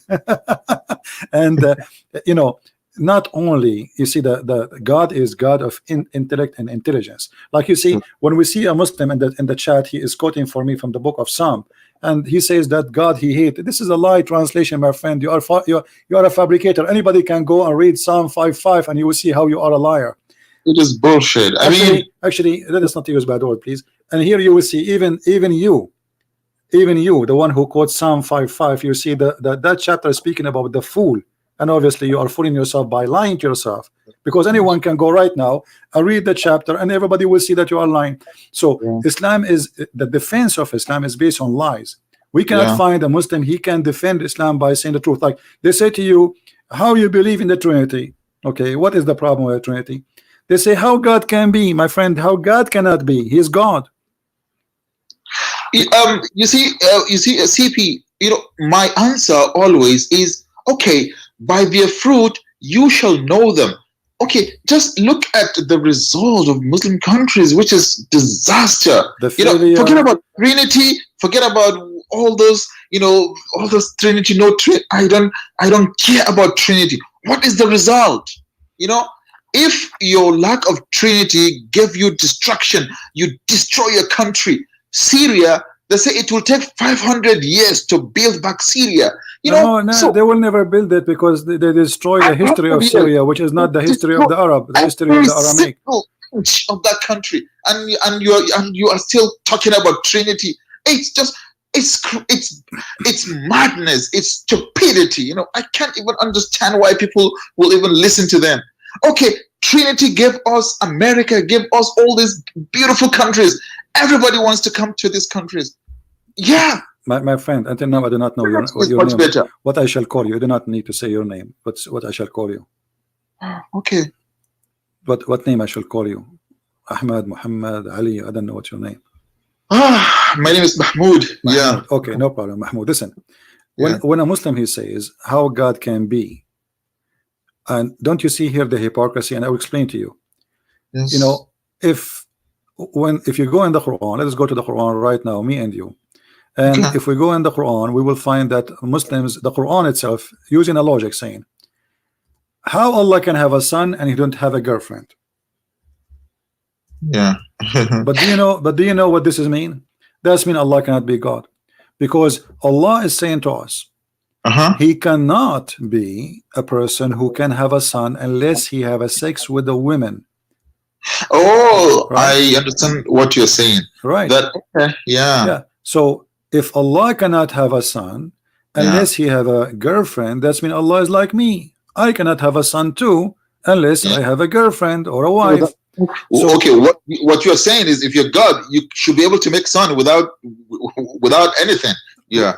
But the God of Mary, he was able to give Mary a son, but he don't have a boyfriend. Yeah. You know? So the God of Islam, he gave us, he himself, he questioned his ability. Right? Yes. I understand. Yeah. When you say how God can have a son, who is saying that? Allah. How Allah can have a son if you don't have a girlfriend? Yeah. So when Allah he says such a statement, he is the one is questioning one thing, his ability. And then if you question the ability of yourself, then you cannot be God. Right? The God of the Christians, he can. The God of Islam, he cannot. When they say to you, that God, the Quran says, if Allah wants something to be, he say be, and he was. Okay, here we go. He is saying, he is saying, how Allah can have a son but he don't have a girlfriend? How can he? How can he? Well, I thought he is the Almighty. This is Almighty. Yeah, he should use any, he could make anything with anything. Anything. He do not need a woman. The same as Mary, she have no man, but yet she was able to have a child. Same time, when the Muslims they say to you, how God can be three person but yet one. Well, if God cannot be wherever he is, then God cannot be God. You see, you are questioning what? The ability of God. How can he? You see how they contradict themselves? In one hand they say to us, Allah he can do anything, which means God can do anything. But in in the same moment he say how Allah can be three. I need a woman, you know, to make it. Well, how he can be three, that is not a question to ask for God, because I can ask all the how you can create the earth, how you can create the heaven, how you can create the stars, how you can create. So either he can or he cannot. So don't call him Almighty.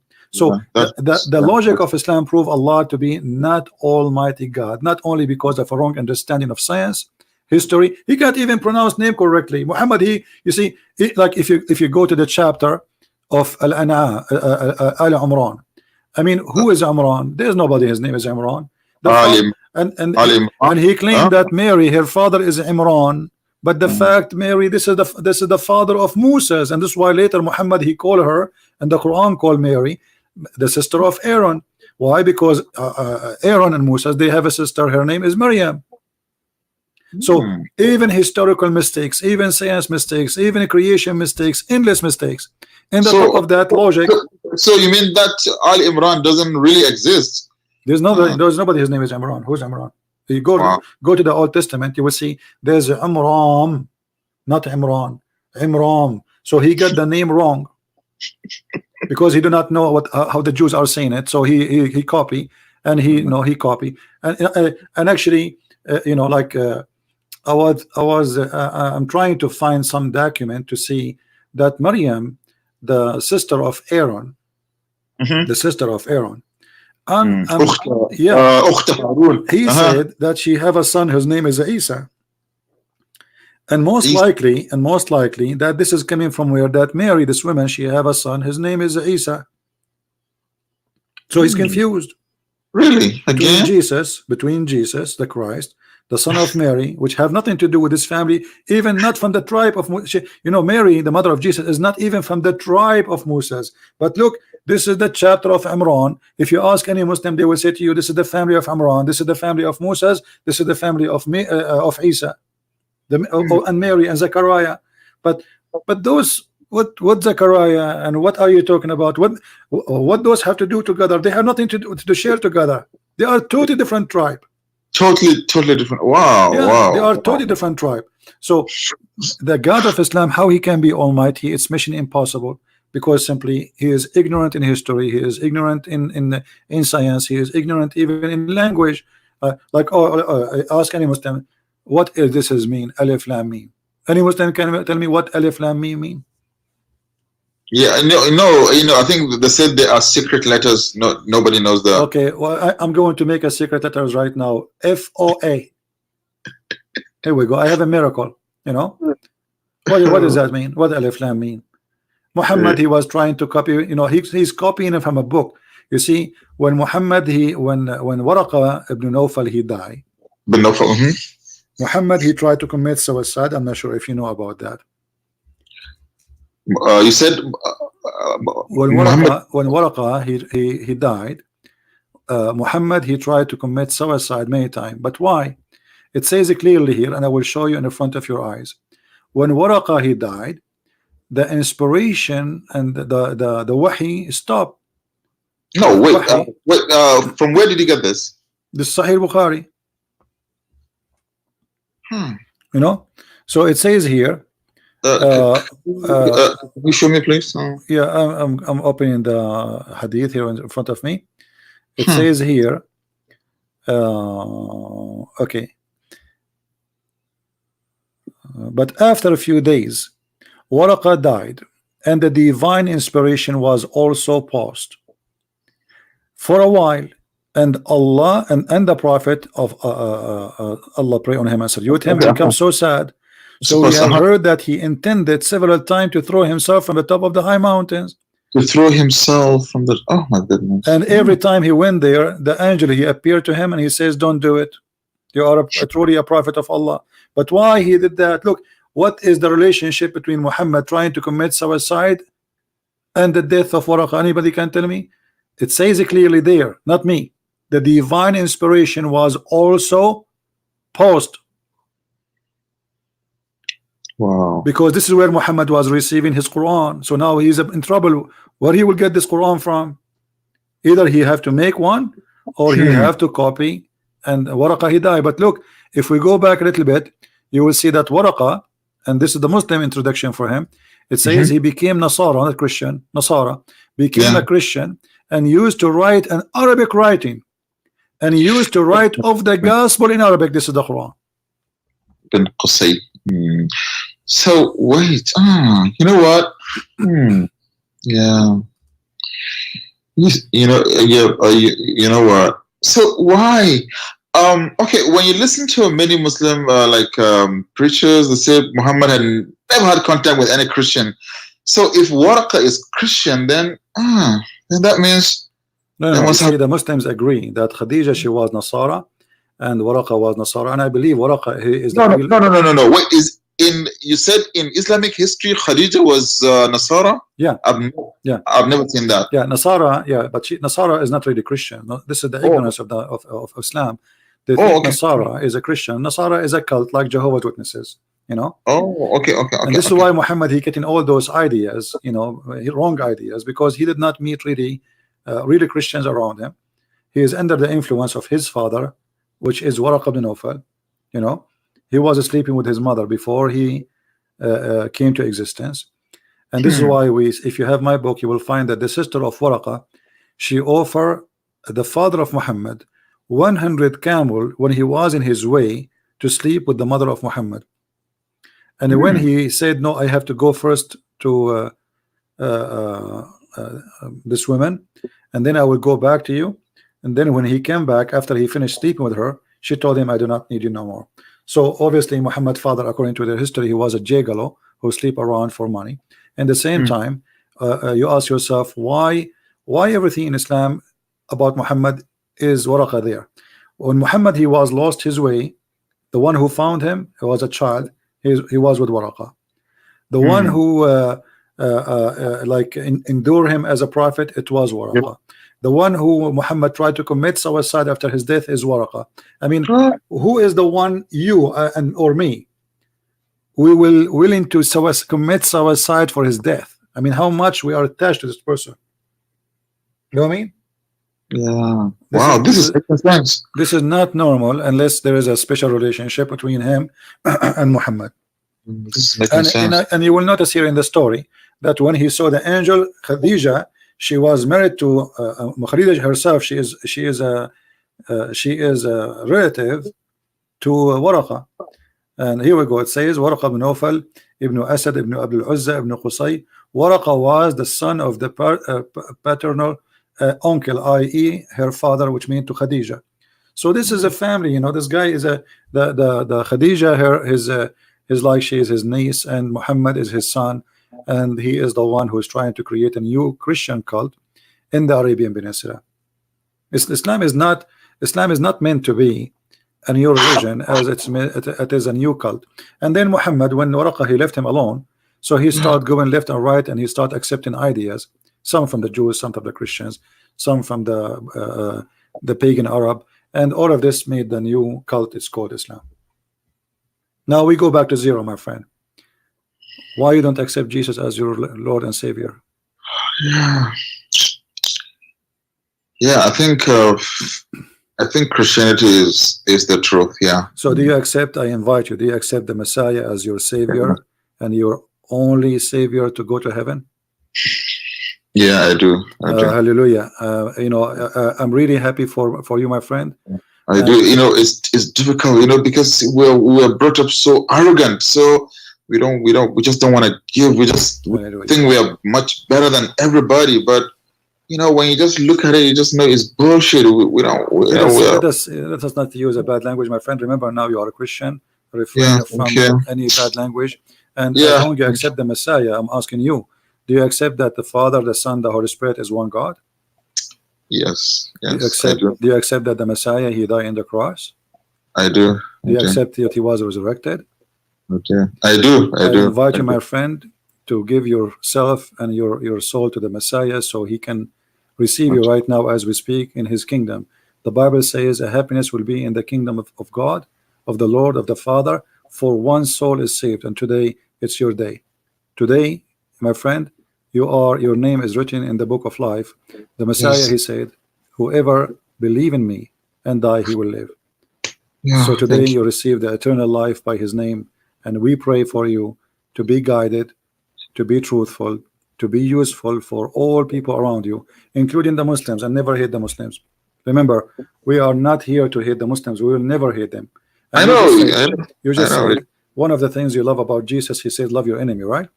Yep, love your enemy. So let us practice that, and we start with loving the Muslims and invite them to accept Jesus.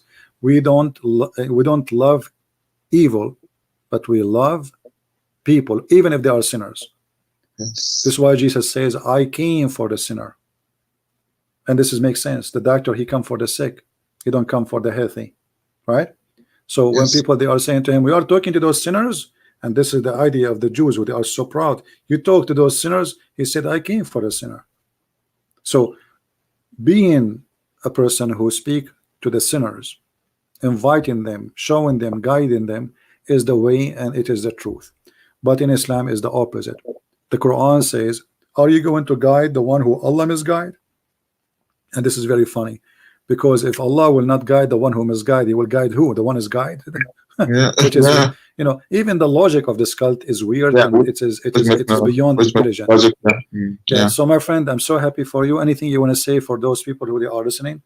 They are happy for you. You know, I just want to tell everybody, especially, the Muslims, I just want to tell them to, just go read the Quran with a very open heart, with a new eye. Just when you open your mind, when you are reading the Quran, you will see the inconsistencies. And apart from that, you will see the result. I mean, Muslim societies, they are not really happy. I have to tell you, I come from one. They're not happy. Everybody is spying on everybody. The society is not well structured. When, compared to when you come to the West, you see things are different. People are just so accepting, so happy. The difference is clear, as they say. Read the Quran with a very open eye. Then you will see that you've been lied to. You've seen that. Thank you, my friend Mahmoud, for calling us. I have a good time speaking to you, and feel free to invite any of your friends, because they might say to you, oh, he did lie to you, he deceived you, so tell them, you know what, I'm here, call him, I will be listening.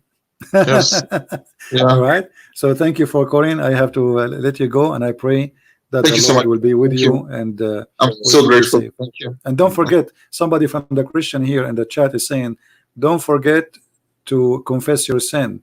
But my friend, he said already that he spoke about what he liked about Christianity is redemption. So already he confessed his sin, already he understands that. Thank you, my friend. Take care. God bless you. Thank you so much. Bye. Bye-bye.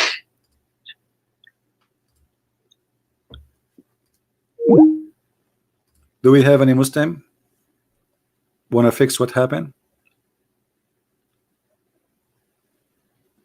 Any Muslim want to fix what happened? You see that our friend here, our brother, he just left Islam and he became a Christian. Maybe if you call me, you can fix it and get him back into Islam, so he can get the versions.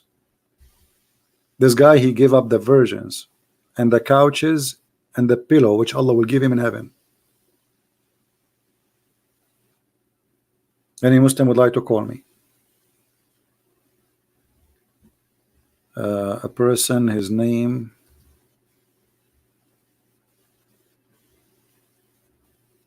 To Cam. Okay, let's see this person. Is he a Muslim? For sure.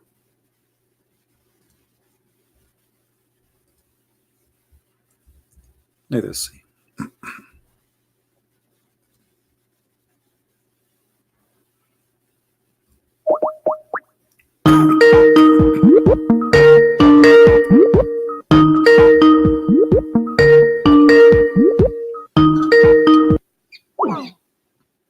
Well, it says call declined, so I don't know why he gave you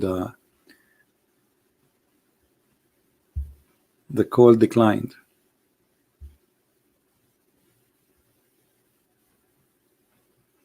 He said 5 minutes. Well, I don't know if I'm going to wait for you, my friend, but he declined my call. You see, they can say whatever they want, but obviously Islam cannot stand anything. Can't stand a simple little tiny question.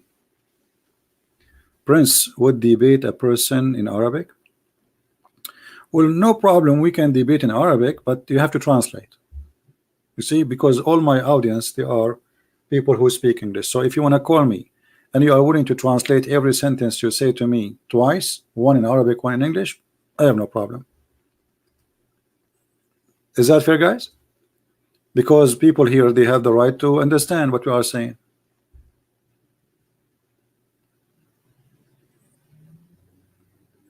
It's not going to be nice that we have 1,000 people at least listening, which is a small number compared to usual, and then we speak in the language nobody understands.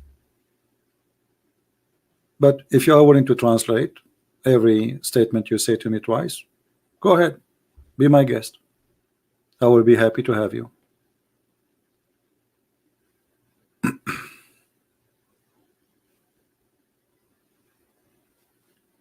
Anyone? Actually, for me, it's a lot easier if we debate in Arabic, because it saved me from the headache of it says in translation, the lies. You know, read the original text as it is.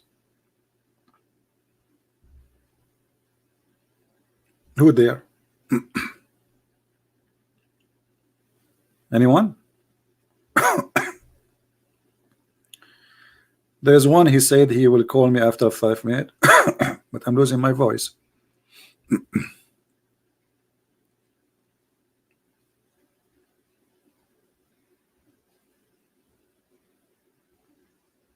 Bomba, he is challenging me in the Chinese. No problem, we can debate in Chinese, don't worry, be happy. Actually, when you read the Quran, it's like speaking in Chinese, because the author of the Quran and the reader of the Quran and the writer of the Quran, nobody understands what the Quran is saying. This is why when they explain the Quran, they say Allah knows best. This is why you read any verse in the Quran, you will see that the scholar brother, they agree about not to agree about the meaning of this verse. This is the only agreement. They agree about not to agree about the meaning of this verse. So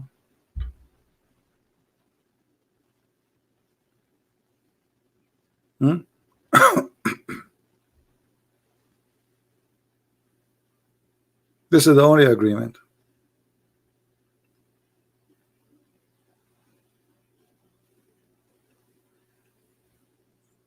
The guessing book. And the funny, Muhammad, in order to cover the theft he have, because he can't explain what is there. You see, because he's a thief, he don't know what is right. You know, the verses which is about women, sex, this is Muhammad verses. Other verses, the one is in details, and they have like they need a good explanation. Muhammad had no idea what to say. So look what he said. He said that the Quran is two part. One is so clear and one is unclear. And the one is unclear, nobody know its meaning save Allah. Have you ever heard of a book like this?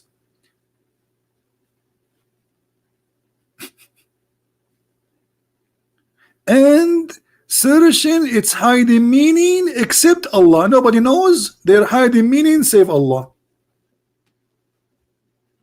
So Allah, he sent us a book and this book is two-part. One is clear and the one is not clear, which is 90% of it. Nobody knows its meaning save Allah. So which one is clear?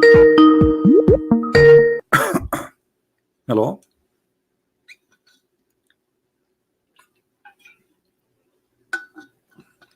Hello?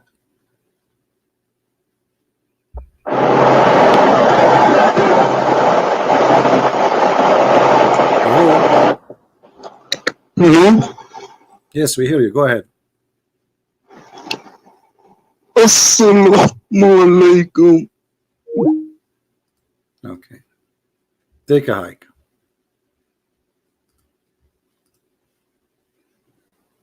We thought you are an eagle, it turned to be a duck.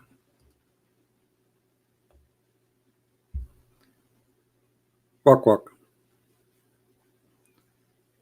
Anyone?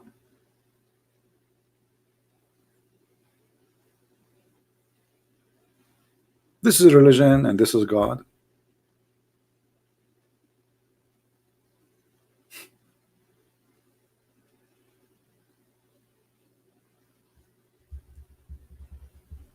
Anyone?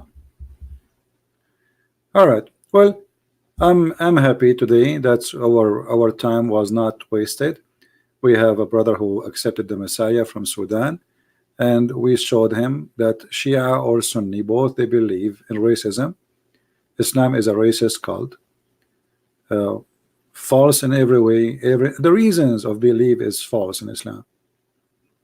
The reason of belief. Why you want to believe in Islam? Because you want to go to heaven to get those, to get a pillow. Have you ever heard of a God like this promising me pillows? Why? Because the Arab, they are used to be poor, and the one who have pillows is the Roman and the Persian. Pillows? Are you serious, brother? Yes, brother. You will have pillows. You will have a green shirt and made it from silk. Green shirt made from silk in Iran? Yes, made in Iran. And it's called, and even he gave it the brand name. It's called Istabrak. Istabrak is very well known, made silk from Iran. So Allah will import from Iran, you know, to heaven, Istabrak. And what else, brother? You will give us honey. This is heaven. And what else, brother? You will give us women. You open a box, you find a lot of those, and they are very white. Party. And what else, brother? I cannot show you the picture, but we can show you the verse, because the picture will be a problem. You know, this is the reason to convert to Islam. Read it.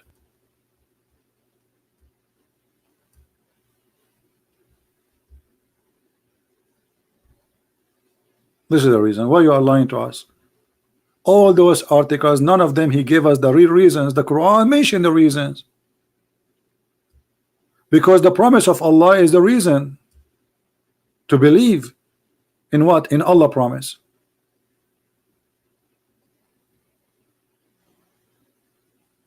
Right?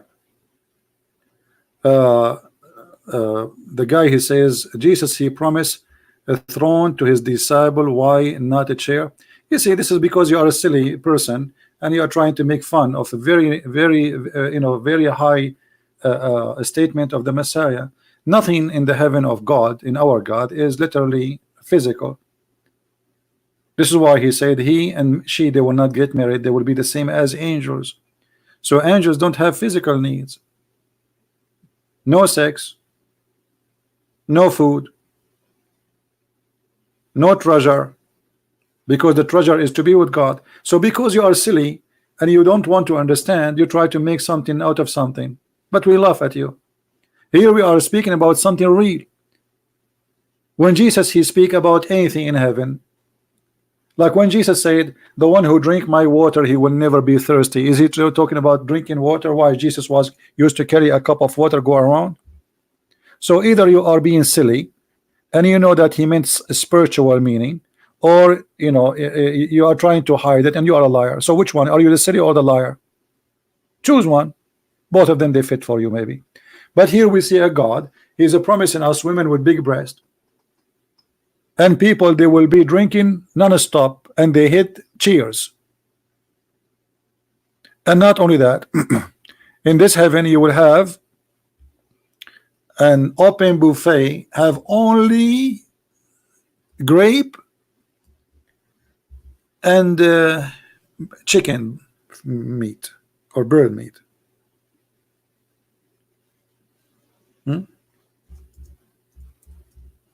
And little boys going around him.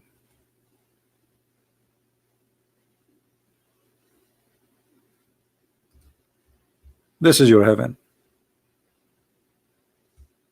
Handsome boys going around you. How many? 80,000 little boys, and they are again the racist Muhammad. They have to be white. Why? Because in Islam this is the beauty creation. This is the beauty creation of Allah.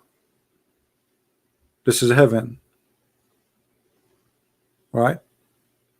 So everything is embarrassing in the Bible metaphor. Well, this is very funny of you to say embarrassing, because what is the embarrassing of Jesus promising me anything in heaven? You did not. Did Jesus promise me a big boobs like your prophet?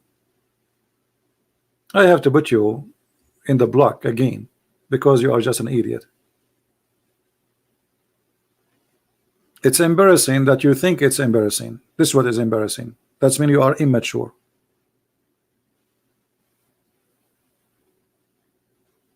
You are here for the last 2 hours. You fail to give us anything. You think it's embarrassing. And look at you. In order to avoid answering the stupidity in your book, you try to divert the topic to make it about Jesus, but you fail, because nothing we can compare between what Jesus said and what the Quran said. It's an insult actually to compare between what Jesus said and what Allah said.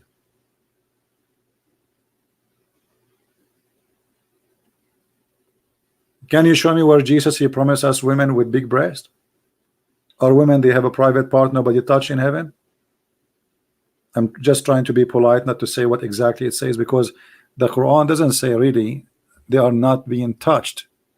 The Quran says something totally different.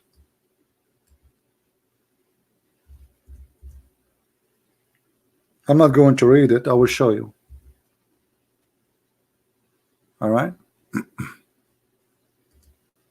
I will show you. And this is your Muslim translation, and you read it.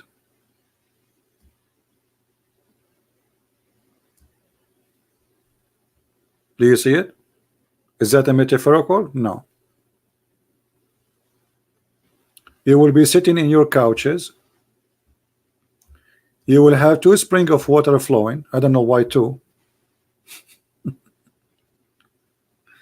But I can explain. One of them is the water of life, and the water of will make you white. Any one of you watched the video made by the Dean Show?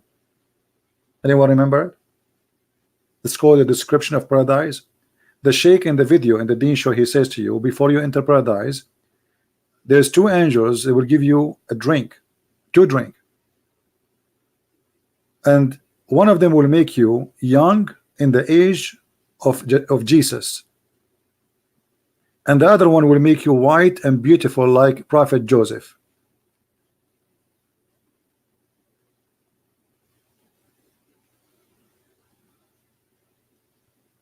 The water of whitening and the water of life will bring you back to your young age.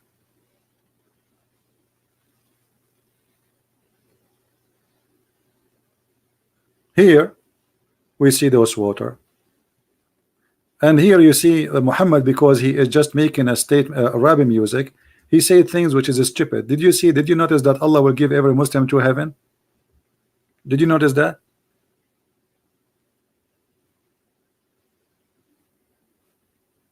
And look at this translation. What monotheism? It doesn't say anything. It says وَلَمَنْ خَافَ مَقَامَ رَبِّهِ جَنَّتَانِ.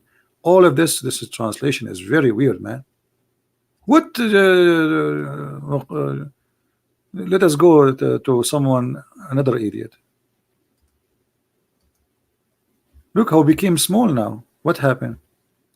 But for him who feareth standing before his Lord, there is two heaven, two Jannah.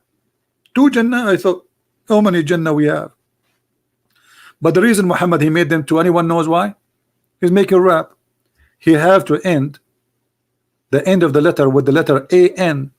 You see, تكذبان جنتان تكذبان تكذبان جنتان أفنان. So in order to make Arabic music, he made the heaven to heaven, which is stupid, just to make Arabic music, because now he have to add the an, and that make them two. But are you going to have one heaven or two? What do you mean two heaven? So what, one foot in heaven and the other foot in the other heaven? And look, have you ever heard of a God? He keep repeating the same verse over and over. Look at this. How many times this verse repeated? Look, let us go. Hold on. Let us go. Just to show you that this guy is just making a stupid rap, as those who go in the stage and they hold their nuts in the stage when they are talking. Look, in which in the favor of your Lord that you deny. In which of the favor of your Lord you deny? In which of the favor of your Lord you deny? In which of the favor of your Lord? God is saying that. Thank God I am not God. If this is what God do, this is the most boring job ever. I will write a book, and every two line I have to add, which is it in the favor of your Lord you deny? Which is it the favor of your Lord you deny? Which is the favor of your Lord you deny? Why you don't change the name of the Quran and name it which is the favor of your book? That's it. Why does God he's repeat? That's it. Put this word, this sentence at the end, and that's it. We got it. We got it.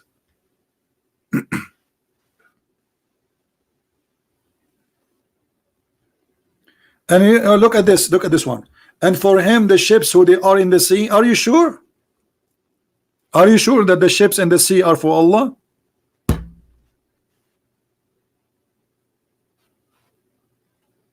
And this is supposedly we cannot deny. So the cruise ship, I took it many years ago. It was owned by Allah. As I remember, there was a casino inside the ship.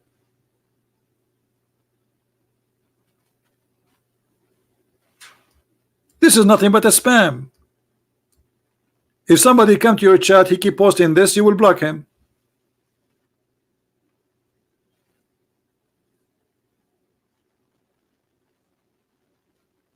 Yeah, the ship is owned by Allah.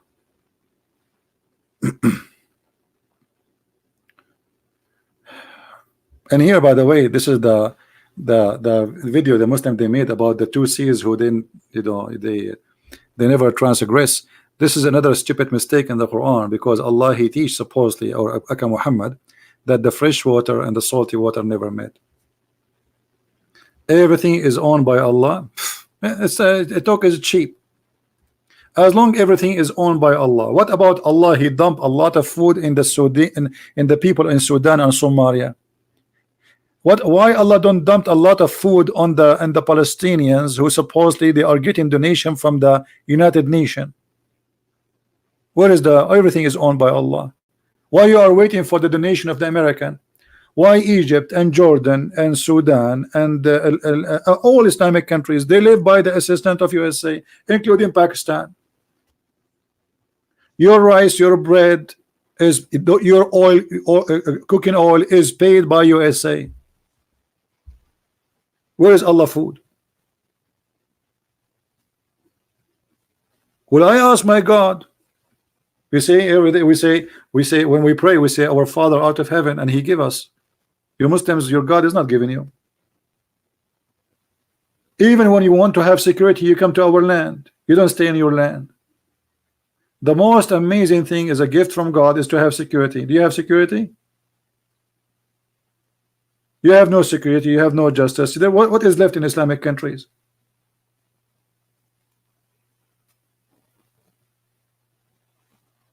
Nothing. He have give us penalty. Where is this?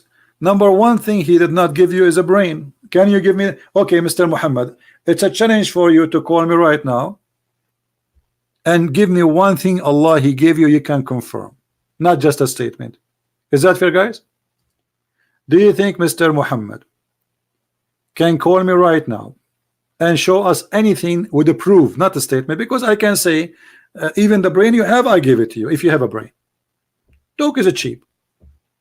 So can you call me and prove to me that Allah he gave anything of your choice? I don't care what it is. Do we have a deal?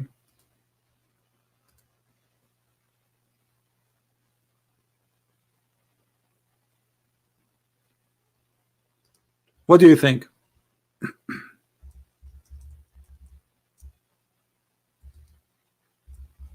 Who is a Muslim? He can give us any proof that Allah he can give anything. It's a challenge. See, guys, the question does not make sense.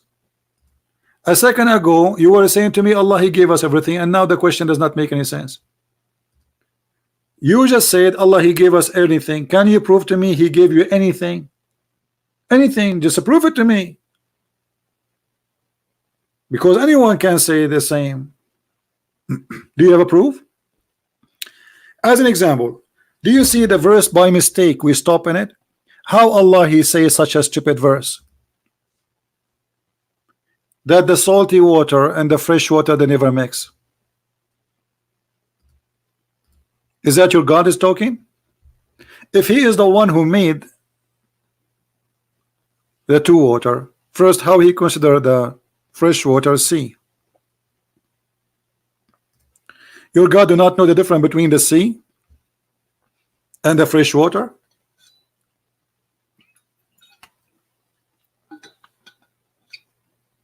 This is God is talking. He think the fresh water is a sea, and he think that this fresh water and the salty water never mix. How this can be God?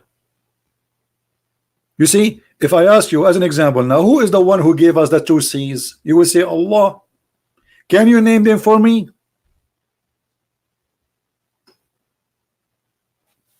Mr. Muhammad, can you name the two seas for me?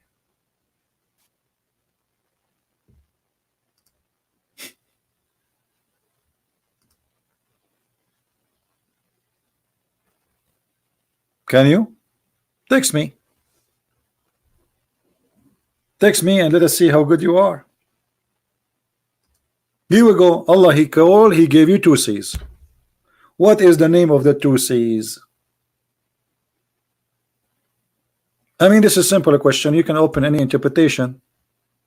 Can't you? How easier I can make it for you.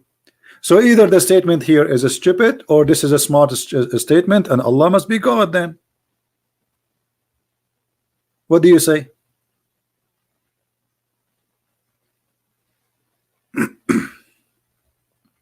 Obviously, the one who made this statement, he is an idiot.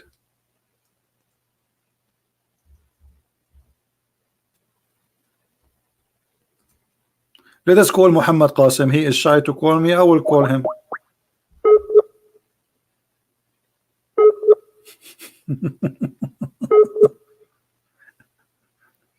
I'm trying to get busted. Look.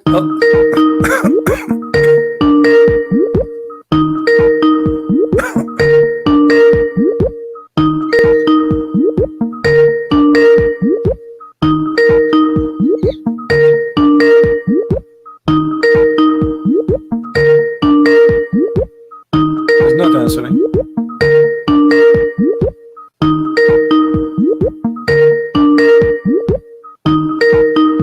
Okay. He will not answer because we got you busted in 2 seconds. If Allah he gave you everything, how he knew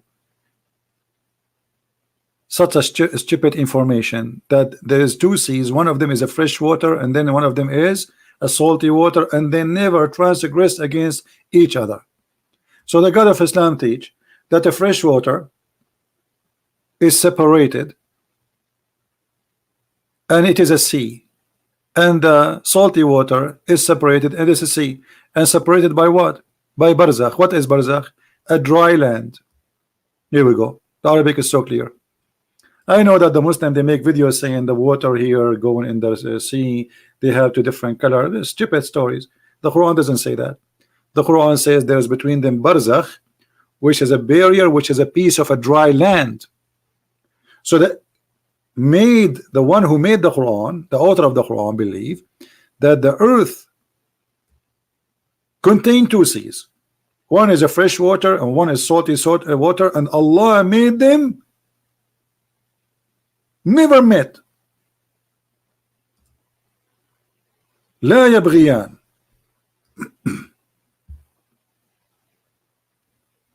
So how Allah can be God and he says such a stupid statement? You tell me.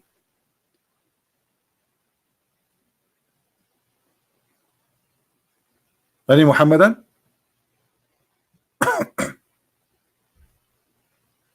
And I'm willing to open any interpretation of your choice so we can read together and we can laugh. Anyone?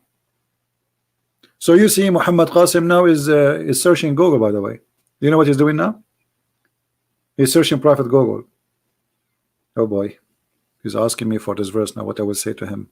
How Allah is the one who made everything, he did not know what he made. Look like your God do not know that the fresh water is coming from the salty water. They are not two separated water.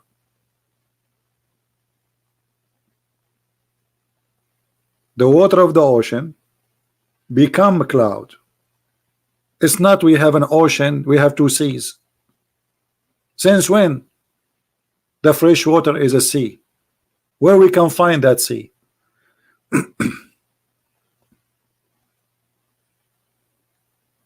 So why you don't answer the call? I called you. Muhammad Qasim, what is the answer? How Allah he think in such a statement like this? If Allah is God, how he think that the fresh water is not the same as the salty water? It's not coming from the same place. They are totally two separated seas and they have nothing to do with each other.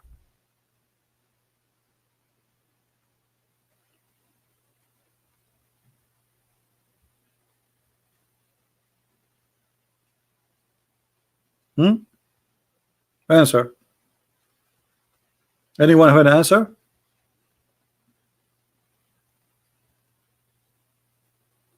We did not even flip the page. We were talking about prove to me Allah, and here we go, the verse in front of us.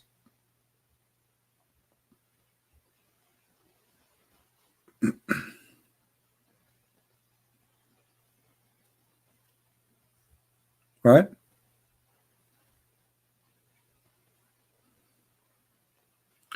Mr. Fadi, you know, we don't make fun about Suleiman speaking to the ant, but we make fun that Allah he taught Suleiman the language of the birds, and yet he speak to the ant. So you are ignorant. Secondly, if you read that verse there, it says that God he put the words, the sound coming from the mouth of that donkey. It's not the donkey is talking. Read the verses and you will laugh at yourself, at your ignorance. It's not the donkey. This is God giving warning using his angels. But in the Quran, Allah he taught the language of birds to Sulaiman, and yet Sulaiman is understanding the language of the ants. In the story of Balaam, he heard his own language, not the language of donkeys.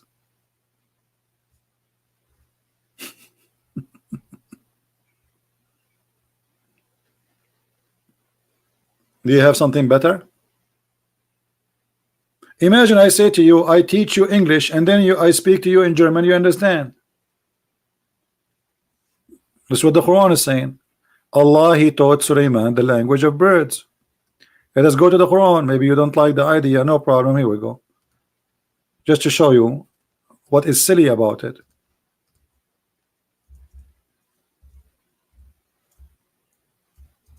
Does it say in the Quran that Allah he taught him the language of the birds? And this is how he spoke to the hudhud, who is looking for women who have no hair in their legs. Okay, read carefully. And Cinnamon was David Hire, and he said, "O mankind," etc. And then we gave him the obedience of all things truly evident, blah blah blah blah blah. Okay, here it says, and we taught him the language of the birds. Do you see it? Okay, so the Quran says Allah, he taught him the language of the birds. If we jump one verse after, we will find Suleiman laughing at the ants statement. Now I want your majesty, with your intelligence, to tell me how Suleiman, he learned the language of the birds, but yet he understands the ants. And by the way, the ants are mute and they don't talk. They communicate. Yes, all creatures, they communicate, but they communicate not by speaking, either by vibration or by chemical. So how he heard her? Got to go? Muhammad Qasim? Oh, he got to go. Are you there, Fadi? So this is what we are laughing at. And the verse you quote for me, you are quoting it wrong. Well, look like we are out of Muhammadan. So guys, I want to say thank you for being here. Don't forget to download the video, share it with your friends if you speak different languages, add subtitle, and pray for our friend from Sudan, our African brother who accepted the Messiah today. And remember, we as Christians, we believe that all of us, we are children of God. It doesn't matter if we are Asian, black, white, it doesn't matter. Me being white or black does not make me better than someone who is an Asian, and vice versa. That is a stupid lie. Those who believe in supreme ethnic, they are themselves, they have mental issue, they have sickness. You can find that some like let us say in some society, whatever poorness exists, crimes will go high. Right now, if we have a city, all the city there is white, and there's no jobs, and there's drugs, and there's no education, crimes will be spiking high. Have nothing to do with the color. Give people education. The Bible says our enemy, my people have been destroyed by what? By their ignorance. So my friend, all of us, mankind, women and men, our enemy is ignorance. It's not a color of a person. When you are ignorant, you fail, because anybody can fool you, anybody can lie to you, anybody can deceive you, anybody can steal your money, anybody can use you and abuse you. So all of us as a Christians, we should stand against unjust, because if there's a just and unjust in a place, there's unjust everywhere. And that unjust is like a bacteria, will spread. So if you think there's unjust in this place, then, and you think you have nothing to do with it, you are just waiting for it to come to you. You know what I mean? It is unjust to let unjust happen, which means if you can change the situation of being unjust and you just watch, you are part of injustice, crime. If you see a woman being raped and you do nothing to stop the rapist, you are a criminal too. You are no better than the rapist, especially if you can stop the crime. So we Christians, we've been called to be just and to be fruitful and to be loving. And one of the most important things about justice is love, because if you love everybody, then you love to be justice to them. This is the fruit of love. Justice is one of the fruits of love. Love your enemy. What does that mean? If I am borrowing money from my enemy, I have to pay him back, because he's not my enemy no more. I love my enemy, and because I love my enemy, I love to be justice to everybody. I love to be fair. I love to be good. I love to be truthful, honest. So love is a source of every good thing happen around us in this earth. You see, even the farmer who love his garden, the garden will give different from somebody he don't love. He just want to make money. If you have a bunch of sheep and cows, if you treat them with love and mercy, even they will give you better. If you are aggressive, even with animals, even animals will hate you.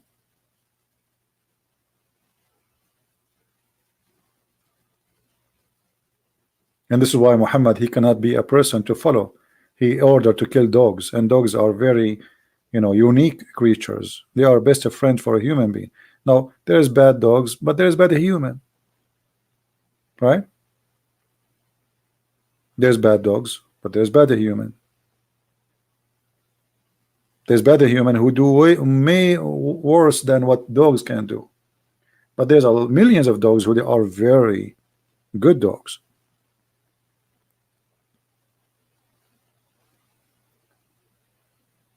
So my friend, the fruit of a Christ is what we are after.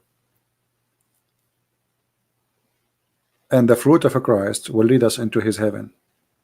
We are not after the heaven. In Islam you are after the big breast, you are after the women, you are after sex, you are after wine, river of wine, a river of honey and crazy stuff. We are not after that. Our glory and our happiness is to be with the Lord. The heaven is just his place. It can be whatever it is. Our happiness is to be presented with him, exist with him. It's not about what he will give us. We are not believers because he will give us some things.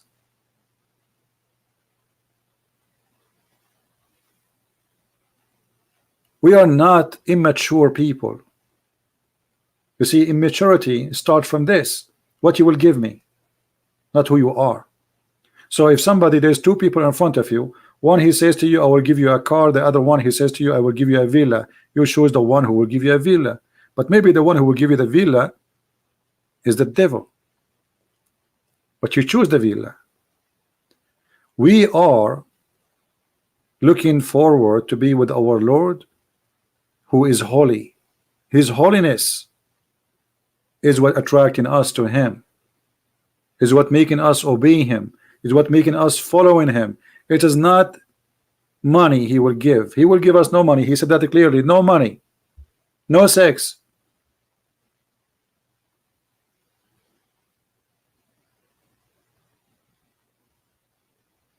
Those promises is only for those who can be deceived by temptation of human desire, like sex. Why in the world I want to have children around me who they are servant? Isn't it this is a child abuse? Why in the world I want to have a God he promised me a couch? Isn't it silly? A pillow, isn't it silly? Isn't it insulting that God he promised me women in heaven? Why? Women, they are just made for sex? Aren't they human like me? And why I don't have a wife the same as Adam have a wife? What about having one wife? Isn't it God he created Adam and Eve? God did not create Adam and 72 Eve. So how come I go back to heaven, I found millions of Eves waiting for me? So this is a sexual religion based in sexuality and temptation in order to control the mind and the behavior of a human being. So you go, you fight, you die for Muhammad, and he is watching and he is laughing at you. Osama bin Laden was hiding, and yet Al-Qaeda, they are dying. Al-Baghdadi was hiding, yet his men, they were dying. Because only the fool, they go and die to get the virgins, but the smart ones, they will never do that. Even the leaders, Muhammad himself, he never go and risk his life. He hide in the back and his men die for him. because he himself, he knew that it is a lie. Thank you guys for being here. May the Lord bless you. Don't forget to download the videos as soon we finish, even though it has become long, but you can cut maybe the part where you think it's more important to make it shorter in case this will satisfy your purpose. May the Lord bless you. Christ is Lord, Islam is false, and we see you soon again. Take care.